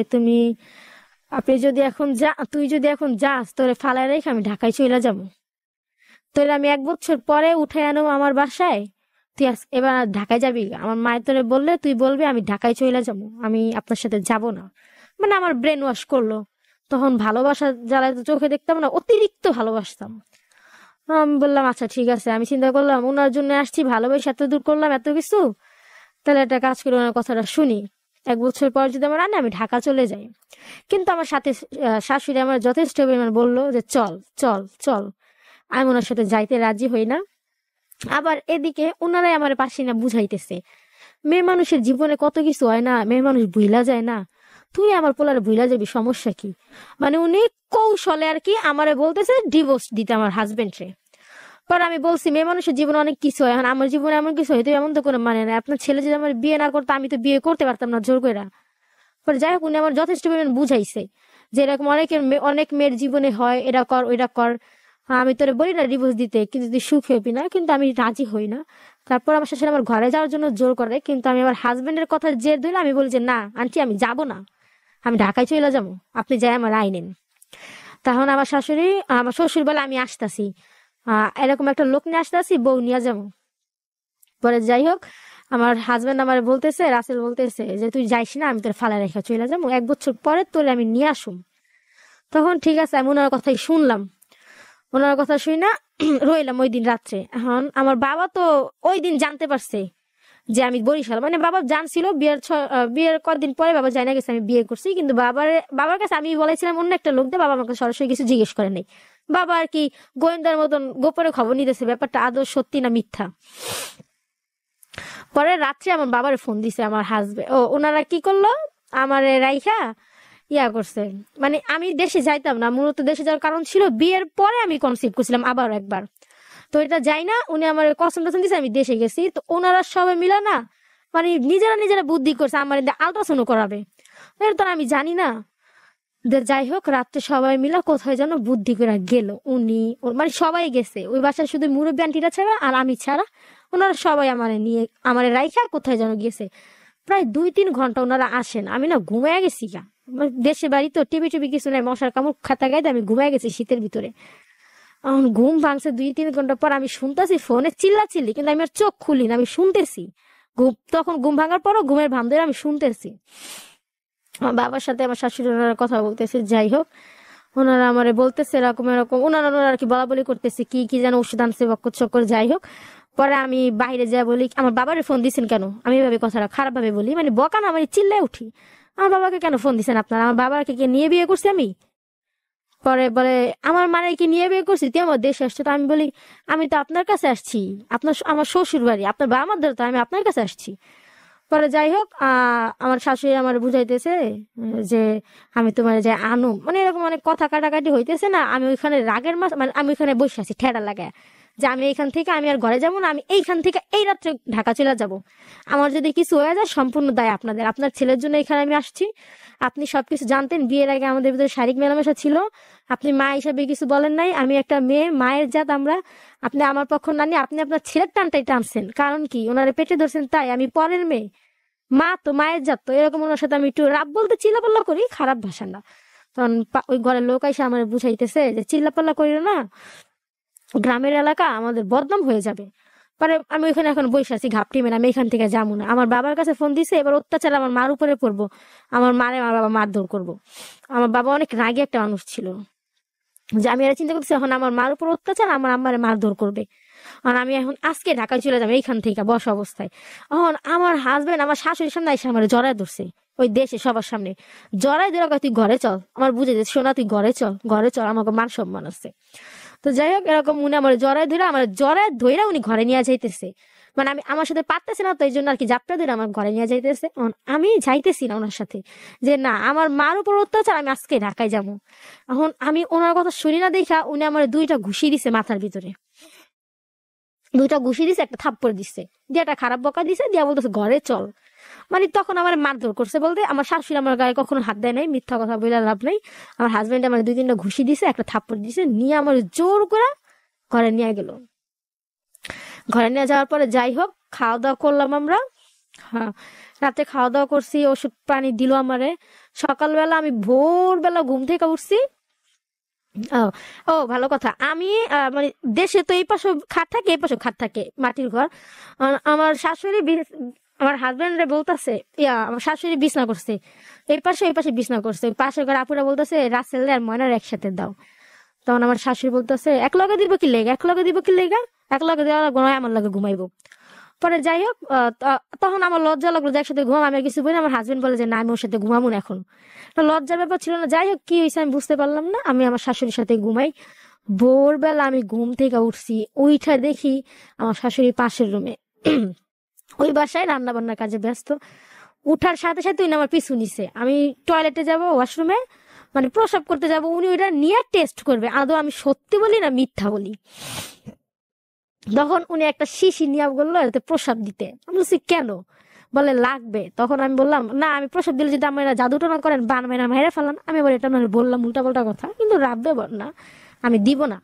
তখন উনি আমার অনেক ঠিয়া করলো। যাই হোক একটা শিশির মধ্যে ওনারা প্রসাব দিল, নিয়ে সেটা টেস্ট করলো, সেখানে আমি যে কনসিভ এটা উঠে নাই, নেগেটিভ আসছে। তো বললো মিথ্যা কথা কেন বললি? তখন আমি বলছি আচ্ছা আমি মিথ্যা কথাই বলছি, আমি সেটা স্বীকার যাই, আমাকে নিয়ে আপনারা আল্ট্রাসাউন্ড করেন, সমস্যা কি? তাহলে তো সত্যিটা সামনে এসে পড়ে কে সত্যি কে মিথ্যা। তো যাই হোক আমার হাজবেন্ড কোথা থেকে যেন আসলো, আইসা আমার 2-3 মতো থাপ্পড় দিল, মিথ্যা কেন বললি? আমি মিথ্যা বলছি, আমি স্বীকার যাই, কিন্তু টেস্ট করলে তো হয়ে যাবে, আল্ট্রাসাউন্ড করেন। তো বলতেছি এরকম এরকম চলো, শেষে আর যাওয়া হয় নাই। লাস্টে যাই আমি রাজি হইলাম যে আচ্ছা আমি যাব আপনাদের বাসায়। তখন আমার শাশুড়ি একটা সিনক্রেট করলো কি, তোরে আমি 2 দিন ধরে বুঝাইতেছি তুই আমার সাথে চল, তুই আমার সাথে চল, তুই আমার সাথে গেলি না। আমার পোলাই যখন কইলো যে চল বাসায়, তুই আমার পোলার লগে যেতে রাজি হইলি, তাহলে তো তুই আমার পোলার লাগাইছ, আমাকে ধরে তো হাউস নাই, যা তো আমার পোলার লাগাই তুই যা। 2 দিন যাবত উনি বুঝাইছে আমারে, আমি যাই নাই। এখন যখন আমি যাইতে রাজি হয়েছি তখন আমার শাশুড়ি একটা সিনক্রেট করলো। কইরা উনি আমার হাজবেন্ডের রাইখা চইলা গেল, বলে তুই গলা ফাঁসিটা মর, আমার হাজবেন্ডের জুতা নিয়ে মারতে দিলে বলে উনি চইলা গেল যখন আমি যাইতে রাজি হইলাম। যাই হোক, আমি জানি না ওনারা একটা বুদ্ধি করে করছে না কি, ওনারা ভালো জানে, উপরওয়ালা ভালো জানে। পরে ওইখানে রইলাম, খাওয়া দাওয়া করলাম, আর আমি বিকালে চলে আসলাম যে আমি আজকে ঢাকায় যাব। তখন আমার হাজবেন্ড আমার বলতেছে আমি যে ঢাকায় যাবো, আমার কাছে সেই টাকাটাও নাই। তো আমি বলছি আচ্ছা আমার কাছে টাকা আছে, আমি টাকা দিব, বিকাশ থেকে টাকা তুইলা হলে কারো না কারোর মাধ্যমে আইন আপনার টাকা দিব। তখন আমরা ওই দিন ও আমার এনে ঢাকায় চলে আসে, আমারে বলতেছে ও আমার শাশুড়ির ভিতরে কি করলো যে আমি বারবার বলতেছি আমি মইরা যাবো, এরা করুম আপনারা সবাই ফাইসা যাবেন। তখন উনি একটা স্ট্যাম্প ছিল ঘরে, তখন উনি আমার স্ট্যাম্পে লেখাইলো যে আমি বরিশাল আসছি সম্পূর্ণ নিজের ইচ্ছায়, বরিশাল থেকে ঢাকায় যাইতে আমার যদি কোনো দুর্ঘটনা ঘটে তাহলে আমার শ্বশুরবাড়ির কেউ দায়ী না। উনি আমার দিয়ে স্ট্যাম্পে এই জিনিসটা লেখাইছে। মানে ওনার কাছে এটা ম্যাটার করে না যে আমিও কারো না কারো সন্তান, কারো না কারো গর্ভ থেকে আসছি, ওনার মতন একটা মায়ের জাত। আমি যদি মারা যাই এইটা ওনার কাছে ম্যাটার করলো না, আমি মারা গেলে ওনারা ফাইসা যাবে ওইটা ম্যাটার করছে। যার কারণে ওনারা স্ট্যাম্পে লেখছে, লেখা আমাদের সিগনেচার নিয়েছে। আমি স্বইচ্ছে লেখা আমি নিজে লিখছি সত্যি যেটা, যে যাই হোক ওনারা যদি বাঁচতে চায় ওনাদের আমি ফাঁসিতে চাই না। পরে আমি সিগনেচার করার পরে আমার হাজবেন্ড আবার ওইখানে সিগনেচারের পরে একটু বাড়তি লেখলো কি আমি আমার হাজবেন্ডের ডিভোর্স দিছি, কাবিন নামার টাকা আমি বুঝিয়ে পাইছি, এটা আমার হাজবেন্ড লেখলো। লেখার পরে একটা কালি আনলো আমার হাজবেন্ড হাতে, আমার বুড়ো আঙ্গুলে দিয়া ওইটা আমার টিপসই দিতে বলতেছে। আমি বলছি যে না আমি টিপসই দিব না, কারণ উনি আমার ইমোশনাল ব্ল্যাকমেল যেটারে বলে, উনি আমার ইমোশনাল ব্ল্যাকমেল বুঝাইতেছে, দাও কিছু হবে না, এইটা ওইটা কোনো সমস্যা নাই, এইটা ওইটা আমার হাজবেন্ড আমারে বুঝাইলো। যাই হোক মানে ইমোশনালি হয়ে আমি এখানে একটা টিপসই দিয়া দিই, কিন্তু ওই লেখাটা আমার ছিল না যে আমার হাজবেন্ড আমি ডিভোর্স দিয়েছি। ওই লেখাটা আমার ছিল যেটাতে আমি বলছি যে আমার আমার যদি একটা দুর্ঘটনা ঘইটা যায় তাহলে কেউ দায়ী না, এতটুকু আমি লিখছি। যাই হোক পরে বাড়তিটুকু উনি লেখা নিল। তখন উনি আমার দিকে ঘৃণার দৃষ্টিতে তাকাতে আসছে আমার হাজবেন্ড, যে তোরে বললাম 1.5 বছরের ভিতরে কেউ জানে, মানে উনি আমার অনেক ঘৃণা করে। ওই মুহূর্তে আমি দেশে গেছি, ওনার মান সম্মান নষ্ট হয়ে গেল, মানে ওই মুহূর্তে উনি পারে না আমার খুন করে ফেলতেছে, প্রচুর ঘৃণা করতেছে। এতটা ঘৃণা ওনার চোখে আমি দেখতেছি আর কারো চোখে দেখি নাই। তো মানে ওনার টার্গেট ছিল ওইখান থেকে আমার বুঝায় ঢাকায় নিয়ে আসা, এত সুন্দর করে বুঝাইয়া সোনা ময়না পাখি বইলা আমার না লঞ্চে কেবিন নিল আমার হাজবেন্ড। কিন্তু একটা মানুষের চোখে মানে মানুষ যে 2টা রূপ ধারণ করতে পারে ওনারা এটা না দেখলে আমি বুঝতাম না। মানে চোখে এত পরিমাণের ঘৃণা, কিন্তু ওনার সাথে আমার হাজবেন্ড ওয়াইফের যে সম্পর্ক শারীরিক মেলামেশাটা ঠিকই চলতেছে লঞ্চে কেবিনে, কিন্তু একটা মানুষ চোখে ঘৃণা নিয়ে এই কাজটা কিভাবে করে। যাই হোক এরকম হইলো, লঞ্চে আমরা কেবিন একসাথে আসলাম। উনি আমার বলতেছে যে চল আমি তোর সাথে ঢাকায় থাকুম, এটা বইলা বুঝাই নিয়ে আসছে আমারে, আমি আর দেশে আসুম না, তোরে নিয়ে তোর সাথে ঢাকায় থাকুম, রুম নিয়ে চাকরি বাজা করে তোরে নিয়ে খাম। আমি তো ওনার বিশ্বাস করে নিলাম, অন্ধবিশ্বাস। ঠিক আছে হয়তো বা আমার হাজবেন্ড আমার না ঢাকায় এসে সংসার করবে, আমি যদি ওই দিন বরিশাল থেকে না আসতাম তাহলে হয়তো আমার জীবনটা এরকম হইতো না। ওনার বিশ্বাস করে চলে আসলাম। লঞ্চে থাকা অবস্থায় আমি আমার অফিসের এক স্যারের ফোন দিলাম যে স্যার এরকম এরকম, লিটন স্যারের ফোন দিলাম, আমি তো বরিশাল আসছি। উনি সব জানতো আর কি। তো উনি বলতেছে আসলে বরিশাল, আমি কেবিন দেখাইলাম। তখন আমার হাজবেন্ড আমার একটা থাপ্পড় দিল আর আমার পায়ের রানের উপরে অনেক জোরে একটা ঘুষি দিছে, একটা বকা দেয়া বললো সবাই রে জানাইতে হয় তুই বরিশাল আসছে আমার সাথে। মানে ওনার তো 70+ ওয়েট, এত জোরে একটা ঘুষি দিল না আমি আর উইঠা দাঁড়াইতে পারতেছি না ওই মুহূর্তে। ওইখানে আমার পা রানটা ফাইটা গেল, সাথে সাথে ফাইটা ব্লাড বেড়ে গেল, এতটা জোরে ঘুষি দিছে। তারপরও উনি আমার সাথে শারীরিক মেলামেশা করতেছে এত কিছুর পরে, আমি কিছু বলি না, হাজবেন্ড তো ওনার জোরের সাথে আমি পারি না। যাই হোক ও ঢাকায় এসে পৌঁছে আমি দাঁড়াইতে পারতেছি না, লঞ্চ থেকে নামো আমি উঠে দাঁড়াইতে পারতেছি না। তারপর আমি দাঁড়াইলাম, আমার হাজবেন্ড আমার বলতেছে তুই যে ঘুষিটা খাওয়ার পরে দাঁড়ায় রইছ এটাই তো আমি ভাবতে পারতেছি না। তো যাই হোক আমরা ঢাকায় আসলাম। এখন আমার বাবার কাছে আমি যাই না, ভয়। আমার হাজবেন্ড আমার জোর করে ঘরে ঢুকাইলো, আমার বাবা আমার লাঠি নিয়ে বকাতে তারে আসলো, তোর মতো মেয়ে দরকার নেই, বাসা থেকে বেরো। আমি বাসা থেকে বের হয়ে গেলাম, পাশে দাঁড়া দাঁড়া আমার হাজবেন্ড বসলো, আমার বাবার সাথে কথা বলতেছে। যাই হোক বলে তুমি আসছো কেন, আমার কথা বলে ওরে আমি চিনি না, ওরে আমি তেজ্য করে দিলাম। আমার বাবা বলতেছে তো যাই হোক একটা সমঝোতার ভিতরে আসলো। আমার হাজবেন্ড ওই দিন আমার বাবারে বলে ওরে আমি 6 মাস পরে আইসা ও না, এর ভিতরে কি হইলো, উনি গোসল করতে যাবে, আমার বাবার একটা লুঙ্গি পরলো, পয়রা গোসল করছে। তখন মানে আমি চিন্তা করলাম আজকে হয়তো আমার হাজবেন্ড গেলে আমার কাছে আর কখনো আসবে না। উপরওয়ালা দেখছে গোসলখানায় ওনার পা ধরে আমি কান্না করে দিছি, মানে ওনার পা ধইরা। আসলে আমাদের এই যুগের মেয়েরা মনে করে হাজবেন্ডের পায়ে হাত দিলে হয়তো বা তারা ছোট হয়ে গেছে, এটা মনে করে আমাদের যুগের মেয়েরা এখন যেটা চলতেছে, কেউ না হাজবেন্ডের পায়ে হাত দিতে চায় না। কিন্তু আল্লাহ তো বলছিল যে আমি ছাড়া কাউরে সেজেতে গেলে আমি বলতাম তোমার হাজবেন্ডের পায়ে লুটে পড়ো। তা আমি না ওনার পা ধরে, আমি চিন্তা করলাম না ওনার কাছে আমি ছোট হবো, কারণ উনি তো আমার হাজবেন্ড। আমি ওনার পা ধরে অনেকটা পরিমাণে কান্না করছি যে প্লিজ আপনি ঘরে মনের ভুলেও বলবেন না আপনি আমার ডিভোর্স দিবেন, মনের ভুলেও এই কথাটা আপনি আমার বললেন না। উনি বললো আচ্ছা বলুন না, আমি তোরে নিয়েই সংসার করবো। আমার বুঝায় ঘরে গেল, আমার ঘরে বিচার বসলো, 2-4 জন ডাক দিয়া বিচারের ভিতরে ডাইরেক্ট আমার হাজবেন্ড বললো আমি ওর এনে সংসার করুম না। পরে সবাই বুঝালো বাবা দেখো এরকম এরকম ওনাদের একটা মেয়ে, তোমার যদি কোনো চাহিদা থাকে আমরা পূরণ করবো, তুমি ওর এনেই সংসারটা করো।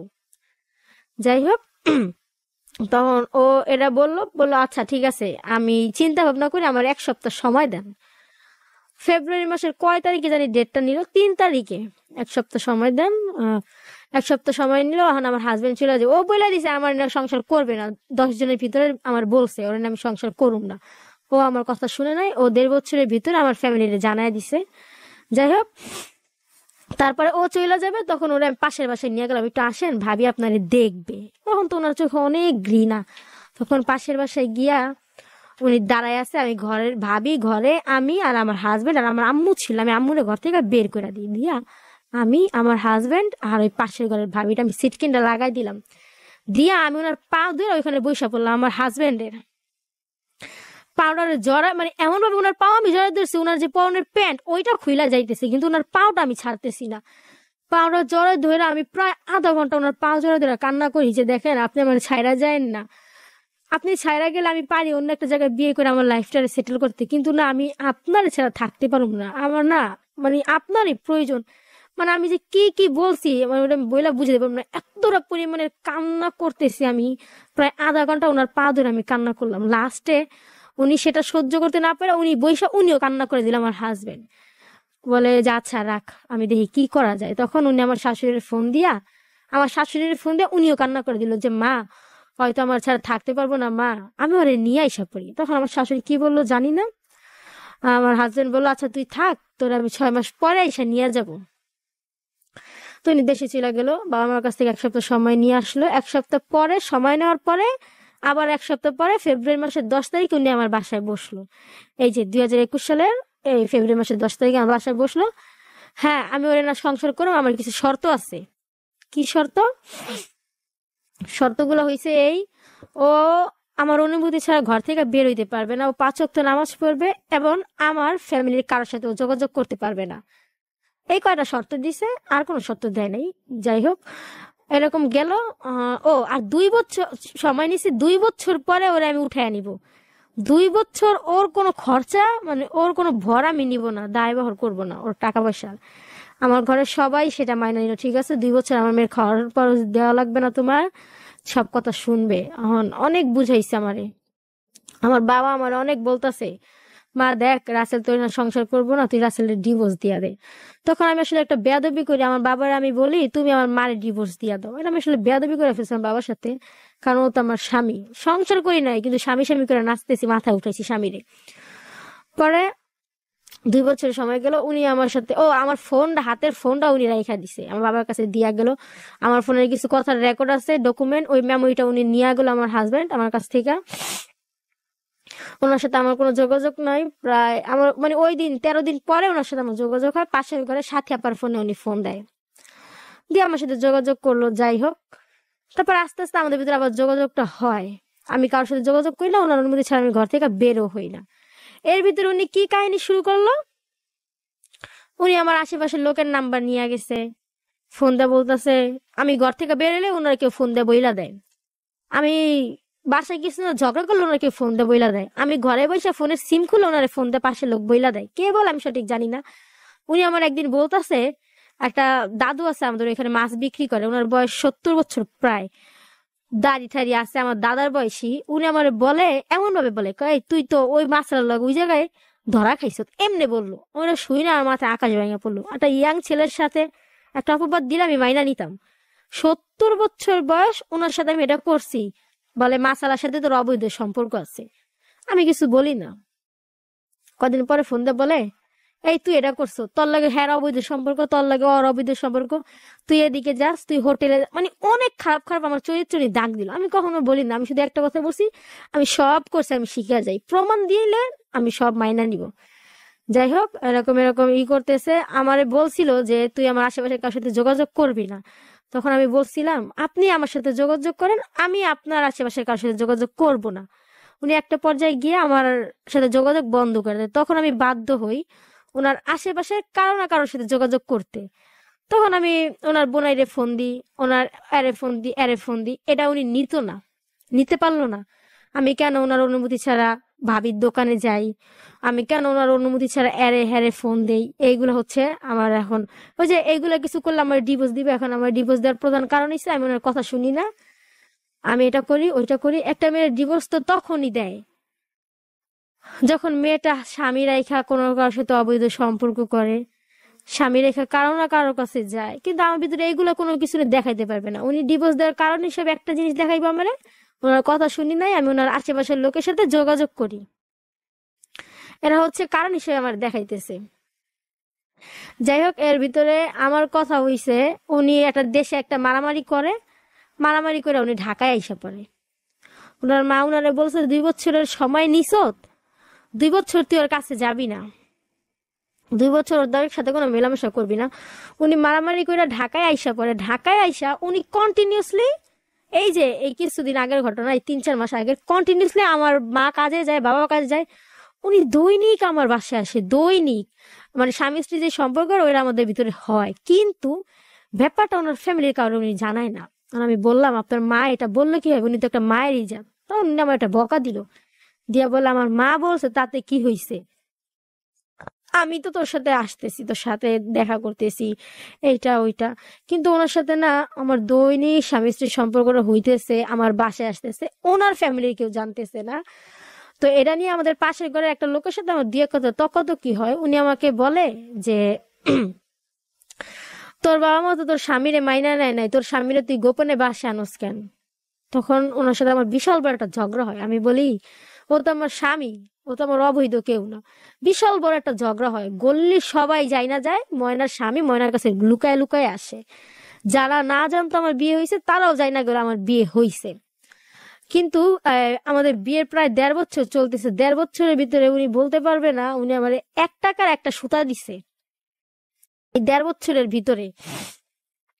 পরে যাই হোক, উনি কন্টিনিউসলি আমার বাসায় আসে, কিন্তু ব্যাপারটা ওনার মা জানে না। আমার আশেপাশে সবাই বলতো যে রাসেল কোনোদিন তোরে নিয়ে সংসার করবে না।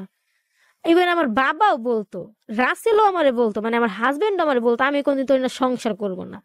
কিন্তু আমার না কোথাও একটা অন্ধবিশ্বাস ছিল যে এই মানুষটা তো এমন না, ও আমার কাছে মানে আমার কাছে ওরে এমন ভাবে উপস্থাপন করছে, ও আমার কাছে একটা ফেরেশতা সমতুল্য। আমার হাজবেন্ড এমন ভাবে উপস্থাপন করছে, আমার যদি কেউ ফোন দিয়ে কোনো ভালো পরামর্শ দিত, ওর বোনের আমি ফোন দিতাম, ওর ভাইয়ের কাছে যাইতাম, ভালো পরামর্শ দিলে না আমি ফোন দিয়ে বলে দিতাম, আমার আপনার ভাই এটা বলছে, আমার আপনার বোন এটা বলছে, আমার আপনার বোনাই এটা বলছে, কে কি বলতো আমি সব ওর কাছে শিকার যেতাম, ভালোবাসা অন্ধ হয়ে শিকার যেতাম। ও করতো কি, ওর কাছে যদি আমি একসাথে স্বামী স্ত্রী থাকলে অনেক কথাই বলি, ওর কাছে না গিয়ে বলতেছে এরকম এরকম এই আপুটার না 3টা বিয়ে হয়েছে। ওর না সাথে সাথে আপুটার ফোন দিয়ে জিজ্ঞেস করে আপুটার কাছে আমার কালারিং করে দিল। মানে ওর কাছে আমি একটা কিছু বলতাম যাতে ও আমার মাইনা না, ওর কাছে আমি ভালো থাকি, আমার কেউ কোনো পরামর্শ দিল ওর কাছে আমি সেটা শিকার যাইতাম। তাদের জায়গায় দাঁড়ায় তারা আমাকে পরামর্শ দিত যাতে আমার ভালো হয়, কিন্তু আমি না এগুলো ওর কাছে শিকার যেতাম, এগুলো ও প্লাস পয়েন্ট হিসেবে রাখতো, ও আবার তাদের কাছে আমার কালারিং বানায় দিত। যাই হোক, এখন হচ্ছে ওনাদের ডিমান্ড হচ্ছে, আমার শাশুড়ির আমি একদিন ফোন দিলাম, যা বলতেছি অনেকদিন ফোন দিই না, আমার হাজবেন্ড আমার বলে আমার দেশে যদি কারোর সাথে যোগাযোগ করস তোর আমি ডিভোর্স দিব, আবার কোন শিব না কসম কাটে।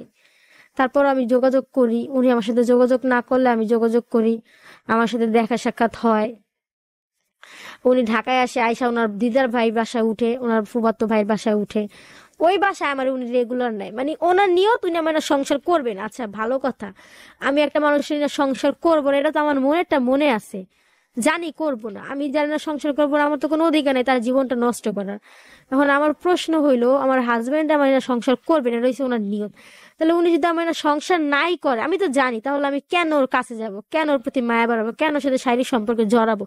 উনি এটা যায় না, উনি রেগুলার আমার বাসায় আসতো, আমার সাথে শারীরিক সম্পর্ক করতো। আমি মানা করলে আমার মারধর করতো।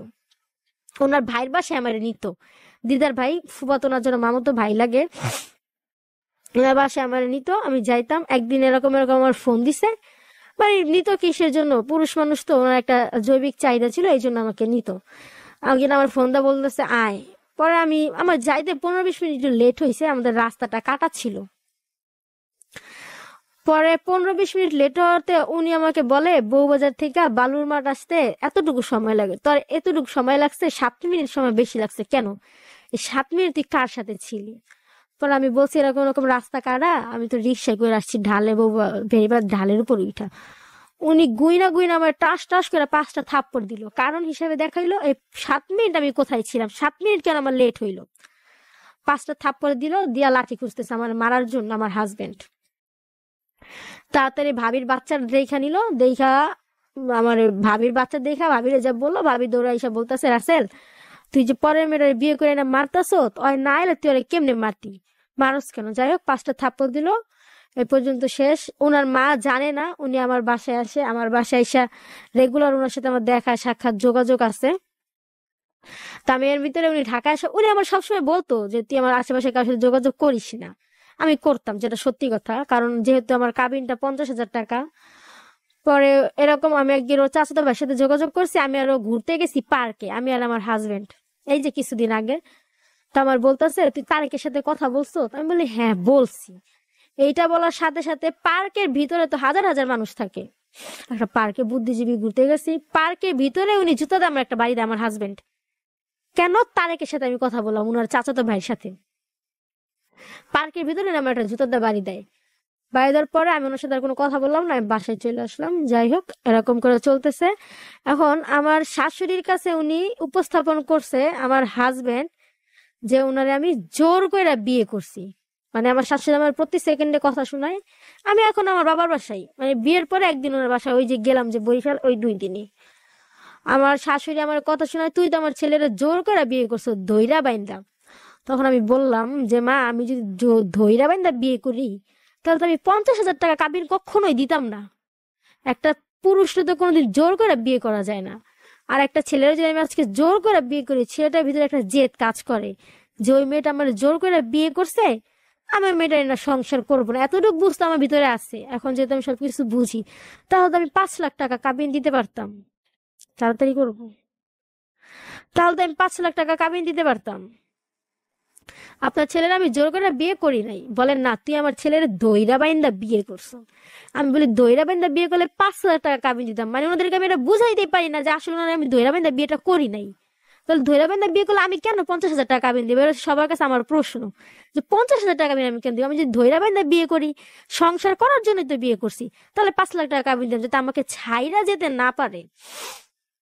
যাই হোক এরা ওনাদের বক্তব্য। এখন আমার হাজবেন্ডও পাল্টি খাইছে, ওনারা নাকি আমি জোর করে বিয়ে করছি।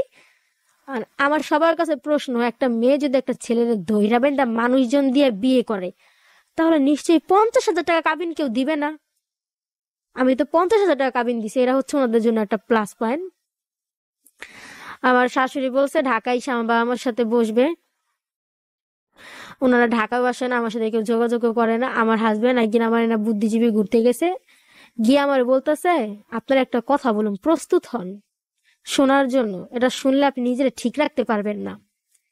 কি কথা বলেন? আমি ঠিক রাখতে পারবো? আপনি তো আপনার মার অবৈধ সন্তান, আমি আমার মার অবৈধ সন্তান। আমার মা আমার নাকি অন্য কোথাও থেকে নিয়ে আসছে। শুই না, আমার কোনো রিয়াকশন নাই, আমি দাঁড়ায় আছি। কারণ আমি যে গল্লিটার ভিতরে আসছি, ওই গল্লিটার ভিতরে আসার পরে আমি আম্মুর গর্বে আসছি। মানে ওই গল্লির সবাই আমাকে চিনে আমার জন্মের আগে থেকে। আপনি আপনার মার অবৈধ সন্তান, আপনার মার আরেকটা বিয়ে আছে। মানে এখন আমার রেখে আমার মার পিছনে লাগছে। মানসিক ভাবে যেটা টর্চার করতে পারি উনি আমার সেরকম টর্চার করতেছে।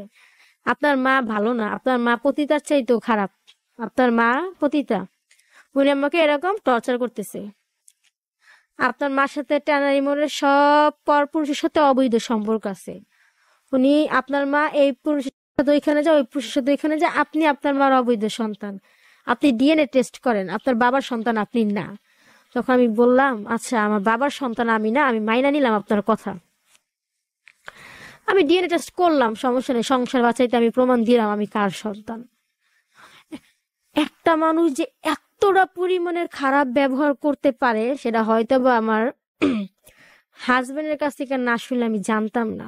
হ্যাঁ, এখানে যে শুধু তার দোষ তা আমি বলি না, উভয়েরই দোষ আছে, এক হাতে কখনো তালি বাজে না। হয়তো বা উনি এক পা গাইছে, আমি 2 পা গানের সাহস পাইছি।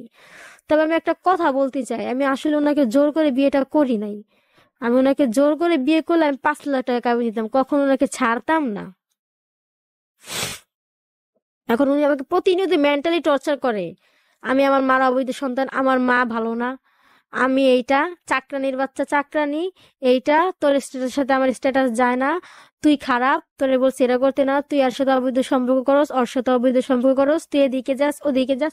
মানে যত ধরনের একটা মানুষের মানসিক সুইসাইড করার জন্য একটা মানুষের যত ধরনের টর্চার করানো যায় উনি আমার ঠিক তত ধরনের টর্চার করা শুরু করলো। একটা পর্যায়ে গিয়ে আমি মানে বিষ খেয়ে নিলাম সুইসাইড করার জন্য, মানে ওনার অত্যাচারে। কিন্তু আল্লাহ বাচ্চা রাখলে আর কে মারে, আমি মরলাম না, আমার কিছুই হইল না, কোনো সমস্যাই হইল না, শুধু একটু কি লেবু ঠেবু যেন আম্মা খাওয়াই দিল পাশের ঘর থেকে খাই না। প্রতিনিয়ত আমার টর্চার করে, প্রতিনিয়ত। আমার শাশুড়ির ফোন দিয়ে আমার শাশুড়ি বলে তুই তো আমার ছেলের জোর করে বিয়ে করছিস, ওনাদের ডায়লগে একটা, আমি ওনাদেরকে জোর করে বিয়ে করছি। এখন আমি বলি মা আপনারা আমার মাইনা নেন, আপনার ছেলেদের যদি কোনো সমস্যা হয় আমার মা বাবা দেখবো। আমি এইভাবে বলি, আপনাদের ঘরে আমার বাবা মা বলছে ফার্নিচার দিবে, আসলে একটা যৌতুক আছে না, একটা যৌতুক দাবি করে শ্বশুর বাড়ি থেকে। তখন আমার শ্বশুর আমাকে ডিরেক্ট বললো না, আমাকে বলতেছে ফার্নিচারের দরকার নেই, রাসেলে কিছু টাকা ঋণ আছে, এতটুকু বইলা ক্ষান্ত দিল, আর কিছু বললো না। মানে ওনাদের চাহিদারা হচ্ছে, আমার হাজবেন্ডের চাহিদা হচ্ছে ওনাদের 10 লাখ যাতে টাকা দেওয়া হয় ব্যবসা করার জন্য, যদি টাকা দেয় তাহলে আমাকে নিবে। তো আমার মা বলছে আমার মেয়েরে তুমি উঠায় নাও, 2-4 জন ডাক দেই, ডাক দেয় যদি টাকা পয়সা দিত আমি 2-4 জনের সামনে দিব, আমার মেয়ের শান্তি হইলে তো আমরা টাকাটা দিব, শান্তি না হলে তো টাকা দিব না।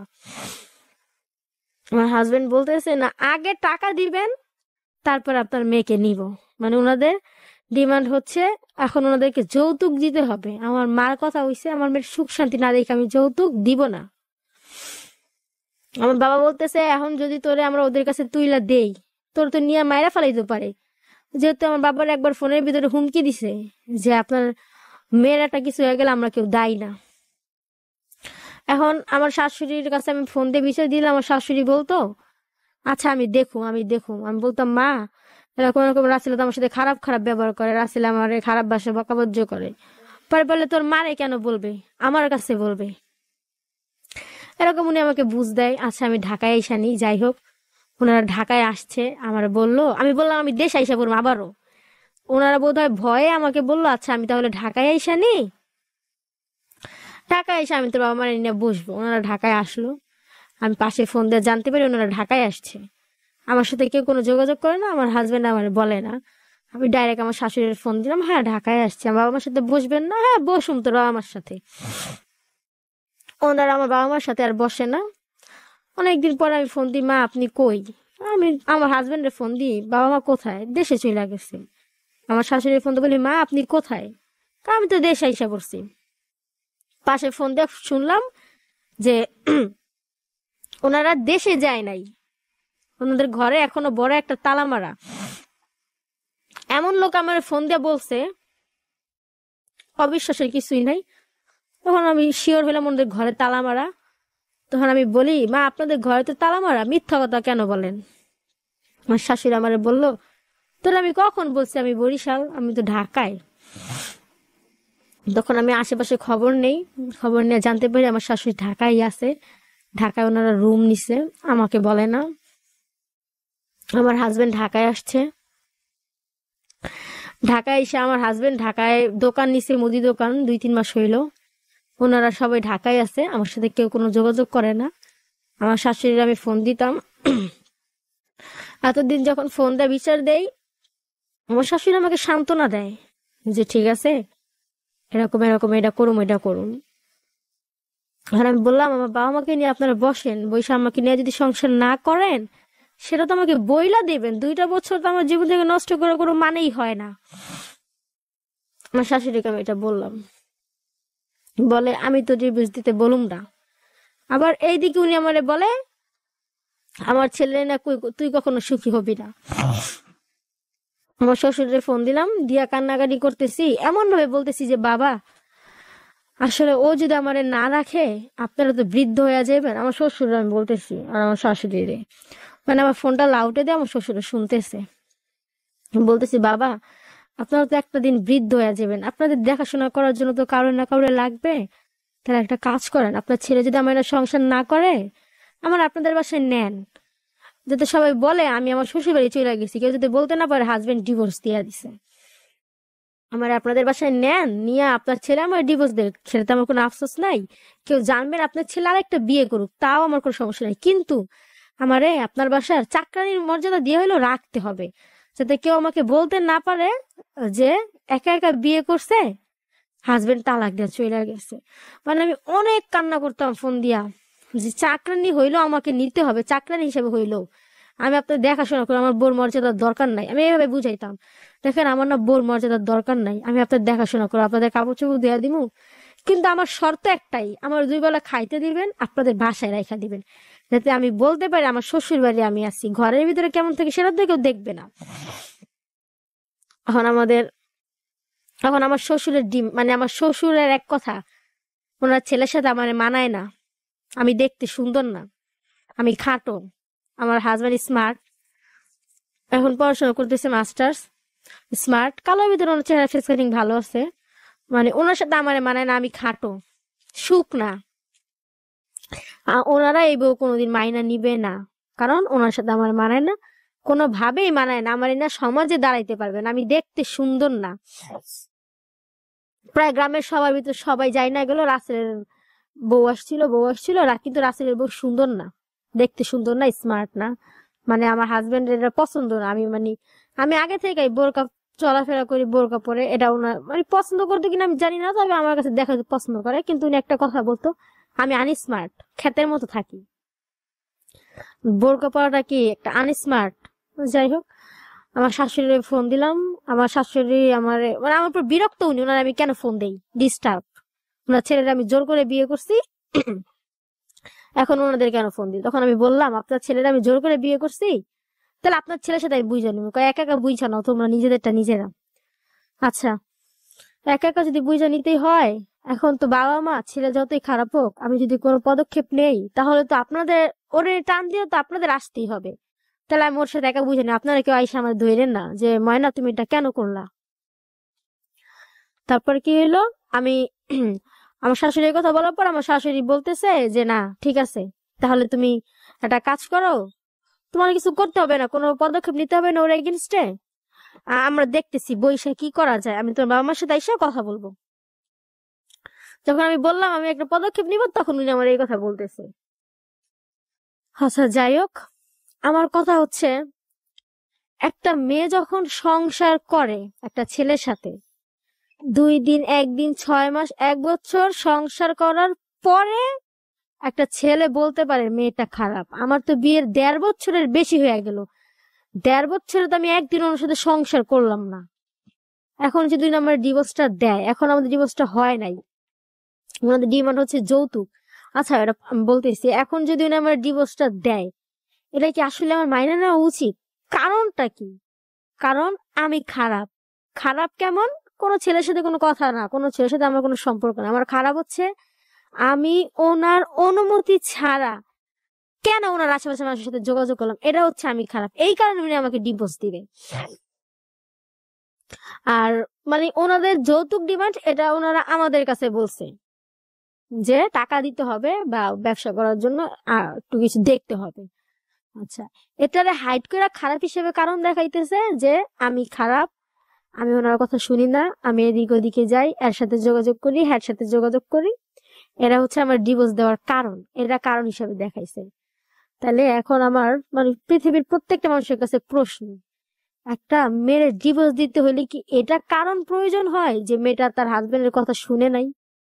আমার তো কারোর সাথে কোনো ধরনের অবৈধ কোনো সম্পর্ক নাই, কোনো ছেলের সাথে কোনো যোগাযোগ নাই। হ্যাঁ, আমি ওনার অনুমতি ছাড়া ওনার আশেপাশের লোকের সাথে কথা বলছি। কেন কথা বলছি? কারণটা তো একটাই, যাতে ওনাকে হারায় না ফেলি। এই জন্যই তো কথাটা বলছি, যাতে ওনার খোঁজ খবর পাই, উনি আদৌ আমার সাথে কি করবে, আমার না সংসার করবে কিনা। এই জন্যই তো আমি যোগাযোগটা করছি, অন্য তো কোনো কারণ না। আর আমি যার সাথে যোগাযোগ করি না কেন, ওর বোনের সাথে যোগাযোগ করছি, ওর ভাইয়ের সাথে যোগাযোগ করছি, ওর আশেপাশের লোক সবাই ম্যারেড, বয়স্ক, চাচা খালু এরকম কেউ। আমি তো ওর সাথে সম্পর্ক করি নাই, তাহলে আমার ডিভোর্সটা উনি কেন দিবে?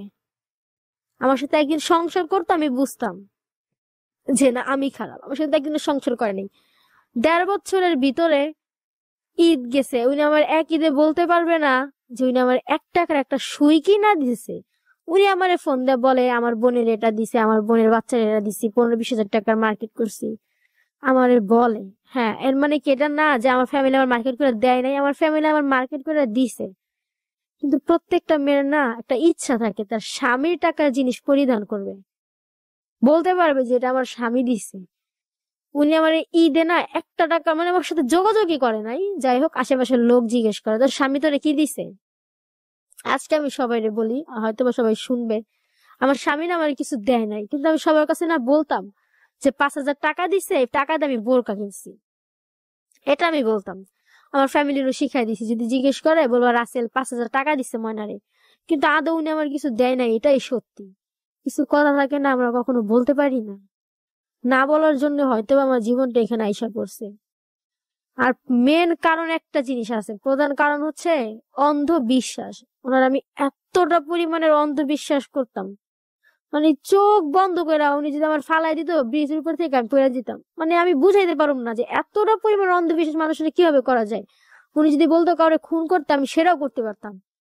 মানে উনি আমার কাছে ফেরেশতা সমতুল্য, এরকম একটা লোক ছিল।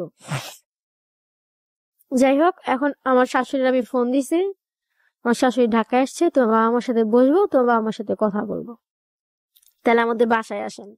আমার বাবার সাথে উনি অনেকবার কথা বলতে চাইছে, আমি ফোনটা দিলে ওই দিন আমার বাবার ফোনটা দিছি। আমার বাবার কাছে ফোন দিয়ে আমার দোষ বলতেছে, আমি খারাপ, আমি এইটা, আমি ওইটা, আমি ওনার অনুমতি ছাড়া দেশে গেলাম কেন, আমি 6 মাস কেন ধৈর্য ধরতে পারলাম না, এগুলো দোষ দেখাইলো। এখন আমার বাবা বলতেছে তাহলে আপনারা আমাদের বাসায় আসেন, এসে একটা সমাধান দেন, আমার মেয়ের জীবন তো আর এমনি চলবো না। আপনার ছেলে বলছে আমার মেয়ের ঘর থেকে বেরোতে না, আমার মেয়ে এখন পড়ালেখার আপাতত বন্ধ আছে, আমার মেয়ে অনার্সটা কমপ্লিট করলে একটা কাজই তো করতেছে না, একটা চাকরি করতেছে না। আমি আর আমার স্ত্রী যদি মারা যায় আমার মেয়েটার কি হবে? হ্যাঁ, এটা সত্যি কথা, আমার বাবা মা ছাড়া আমার পৃথিবীতে কেউ নাই। অনেকের হয় না চাচাদের কাছে যে দাঁড়ায়, খালাদের কাছে, আমার এরকম কেউ নাই, এটাই বাস্তব। আমার বাবা মা কেউ যদি মারা যায় আমার পৃথিবীটা অন্ধকার, আমি যে কার কাছে যে দাঁড়াবো সেই রাস্তাটা আমার নাই। এটা আমার স্বামীর আমি অনেক বুঝাইছি যে আমার না সেই রাস্তাটা নাই, যে আমি একটা জায়গায় যে দাঁড়াবো, যে মানুষটা আমার মাথায় হাত দিয়ে বলবে যে আমি তোমার পাশে আছি। মানে আমি অনেক ভাবে বুঝাইছি যে আমার কেউ নেই আপনি ছাড়া। বাবা মা আজকে মরে গেলে, বাবা আমার অনেক বয়স হয়ে গেছে, আমার বাবা মা আজকে মরে গেলে আমি যে একটা জায়গায় গিয়ে দাঁড়াবো, আমার সেই জায়গাটা নাই, আপনি সেই জায়গাটা আমার দিয়েন, বউ হিসেবে না হোক, আপনার বাড়ির কাজের মেয়ে হিসেবে হইলো আমার আপনার কাছে রাইখেন। আমার হাজবেন্ড আমি কথা বলে এইভাবেই বলছি, অনেক বুঝাইছি, ওনার পা ধরে আমি অনেক কান্না করছি, মানে এতটা পরিমাণে কান্না করছি সেটা বলার বাহিরে। আমার কান্না দেখে আশেপাশের লোক কাঁদতো, আমার পাগলামি দেখে আশেপাশের লোক কান্না করতো। আমার বাবা মা আমার ভয়ে কিছু বলতো না, যদি আমি এটা সুইসাইড করে ফেলি, এতটা পরিমাণে ভালোবাসি। ওনারা আমি অনেক বুঝাইছি যে আমি যত যাই করি না কেন, শুরু থেকে এই পর্যন্ত যত খারাপ ভালো করি না, মূল কেন্দ্রবিন্দুটা তো আপনি, আপনার জন্যই তো আমার এত কিছু করা। আমি আসলে না থাকতে পারবো না ওনারে ছাড়া, এই জন্য এত কিছু করছি। একদিন তো মরেই যাবো, আমি ওনার এইভাবে বুঝাইছি যে একদিন তো মরেই যাবো। সর্বোচ্চ একটা মানুষ 60 বছরই বাঁচে, 100 বছর বাঁচে, আমার সাথে আপনি কষ্ট করে থাইকা নেন না। আমি একদিন ব্লেড হাতে করে নিয়ে গেছি ওনার কাছে, নিয়ে বলতেছি আপনি আমার এখানে মাইরা ফালান, কেউ দেখবেন না এমন একটা জায়গায় গিয়া, তারপর না আমার ছাইরা যায় না। মানে ওনার মেন কথা উনি আমার সাথে এখন সংসার করবেই না, এটা হচ্ছে ওনার টোটাল কথা। কারণ কি? কারণ আমি ওনার কোনো কথা শুনি নাই, আমি নাকি ওনার লাইফটা নষ্ট করে দিছি, আমি কেন ওনার দেশে গেলাম, এটা হচ্ছে ওনার মেন কারণ। যাই হোক, আমার শ্বশুরের আমার বাবার সাথে কথা বললো, বলে কি এরকম এরকম এখানে আসেন আমরা কথা বলবো। বাসায় যাওয়ার কোনো প্ল্যান নাই ওনাদের, রাস্তায় দাঁড়ায় কথা বলবো। ভালো কথা, রাস্তায় দাঁড়ায় কথা বলবে। আমার বাবার ফোন দিল, আমার বাবা গেছে। ওনারা বুদ্ধি করে আমার বাবারে বাসায় নিয়ে গেল, ওনাদের বাসায় না, আগে ওনারা যে বাসায় থাকতো ঢাকায় থাকা অবস্থায়, ওই যে বাসায় আমি যাইতাম আমার হাজবেন্ডের কাছে, ওই বাসায় আমার বাবারে বুদ্ধি করে নিয়ে গেল। আমার বাবা অনেক মাটির একটা মানুষ। আমার বাবা গেল, বলতেছে এটা কে, বলে এটা রাসেলের মা। আমার বাবা ওখানে বসে আছে, কোনো কথা বলে না। আমার বাবা জানতো না যে ওনারা এই কাজটা করবে, 2 নাম্বার এটা করবে, চিটারিটা করবে। যাই হোক, আমার বাবারে নিয়ে গেল, নিয়ে ওখানে প্রায় 2-2.5 ঘন্টা আমার বাবার সাথে কথা বললো ওনারা।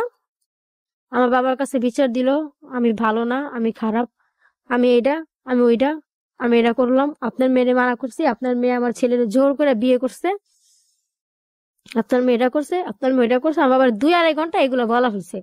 লাস্টে আমার বাবা একটা মানে ওনারা আমার বাবারে ডাইরেক্ট বললো না যে আপনার মেয়েরে আমরা আনবো না, ওনারা আমার বাবাকে কথার মাধ্যমে বুঝাই দিল আপনার মেয়ে আমরা সংসার করব না।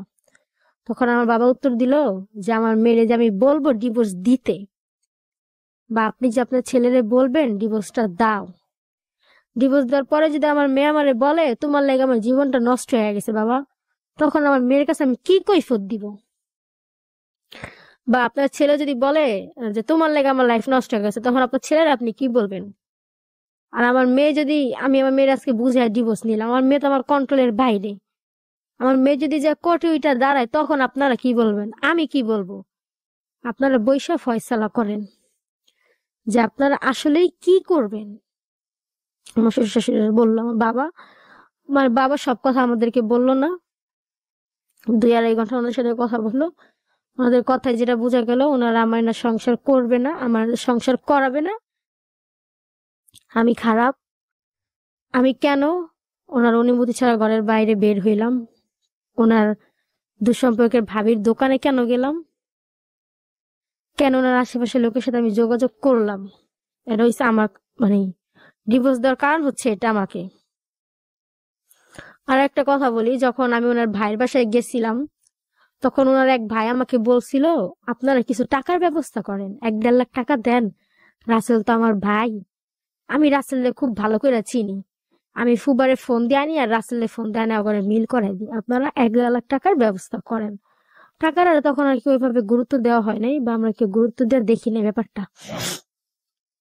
এখন যেটা লাস্ট ফিনিশিং এ যে দাঁড়াইতেছে যে আমার হাজবেন্ড আমাকে না সংসার করবে না, এটা হচ্ছে ওনার প্রধান কারণ।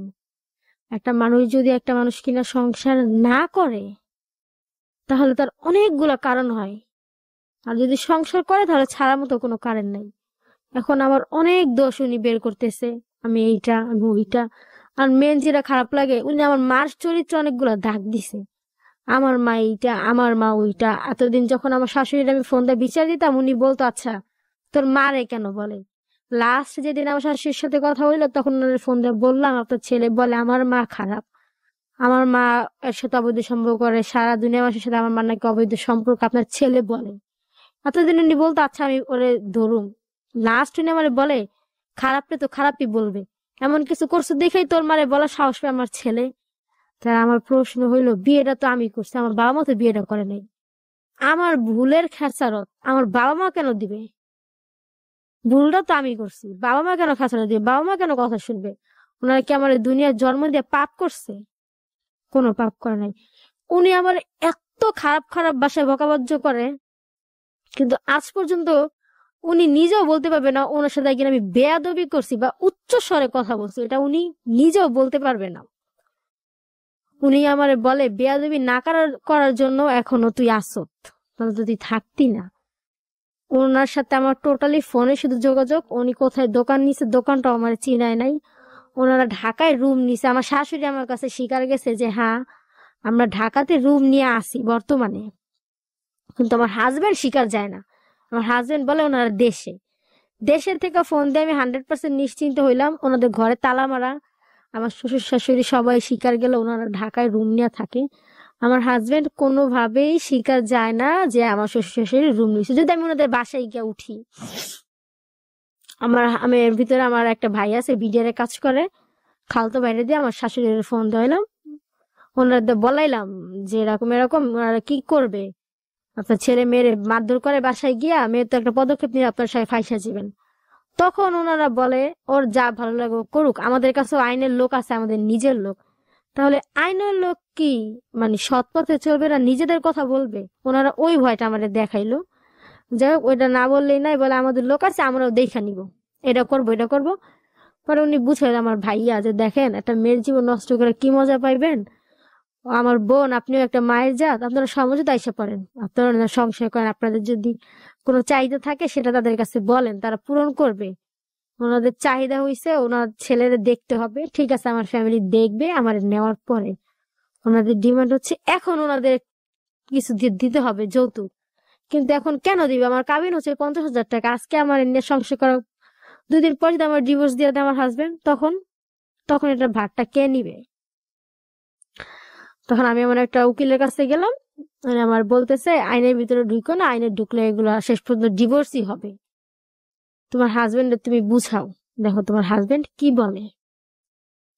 পরে অনেক জায়গায় আমি গেলাম, যেখানে গেলে হয়তো বা 100% শিওর আমার হাজবেন্ড হয়তো বা আইনি পদক্ষেপ নিবে, জেলে ঠেলে দিবে এরকম কিছু, যার কারণে আমি চিন্তা করলাম থাক, ওনার সম্মানে আঘাত করতে হবে না। ওনার আমি এখন অনেক সম্মান করি, অনেক শ্রদ্ধা করি, আমার সাথে এত কিছু করার পরেও। তবে হ্যাঁ, আমারও দোষ আছে এখানে, শুধু যে তার দোষ তা না। একা একটা মেয়ে কখন আগাইতে পারে না, একা একটা ছেলে কখন আগাইতে পারে না, যদি না দুজনের সম্মতি থাকে।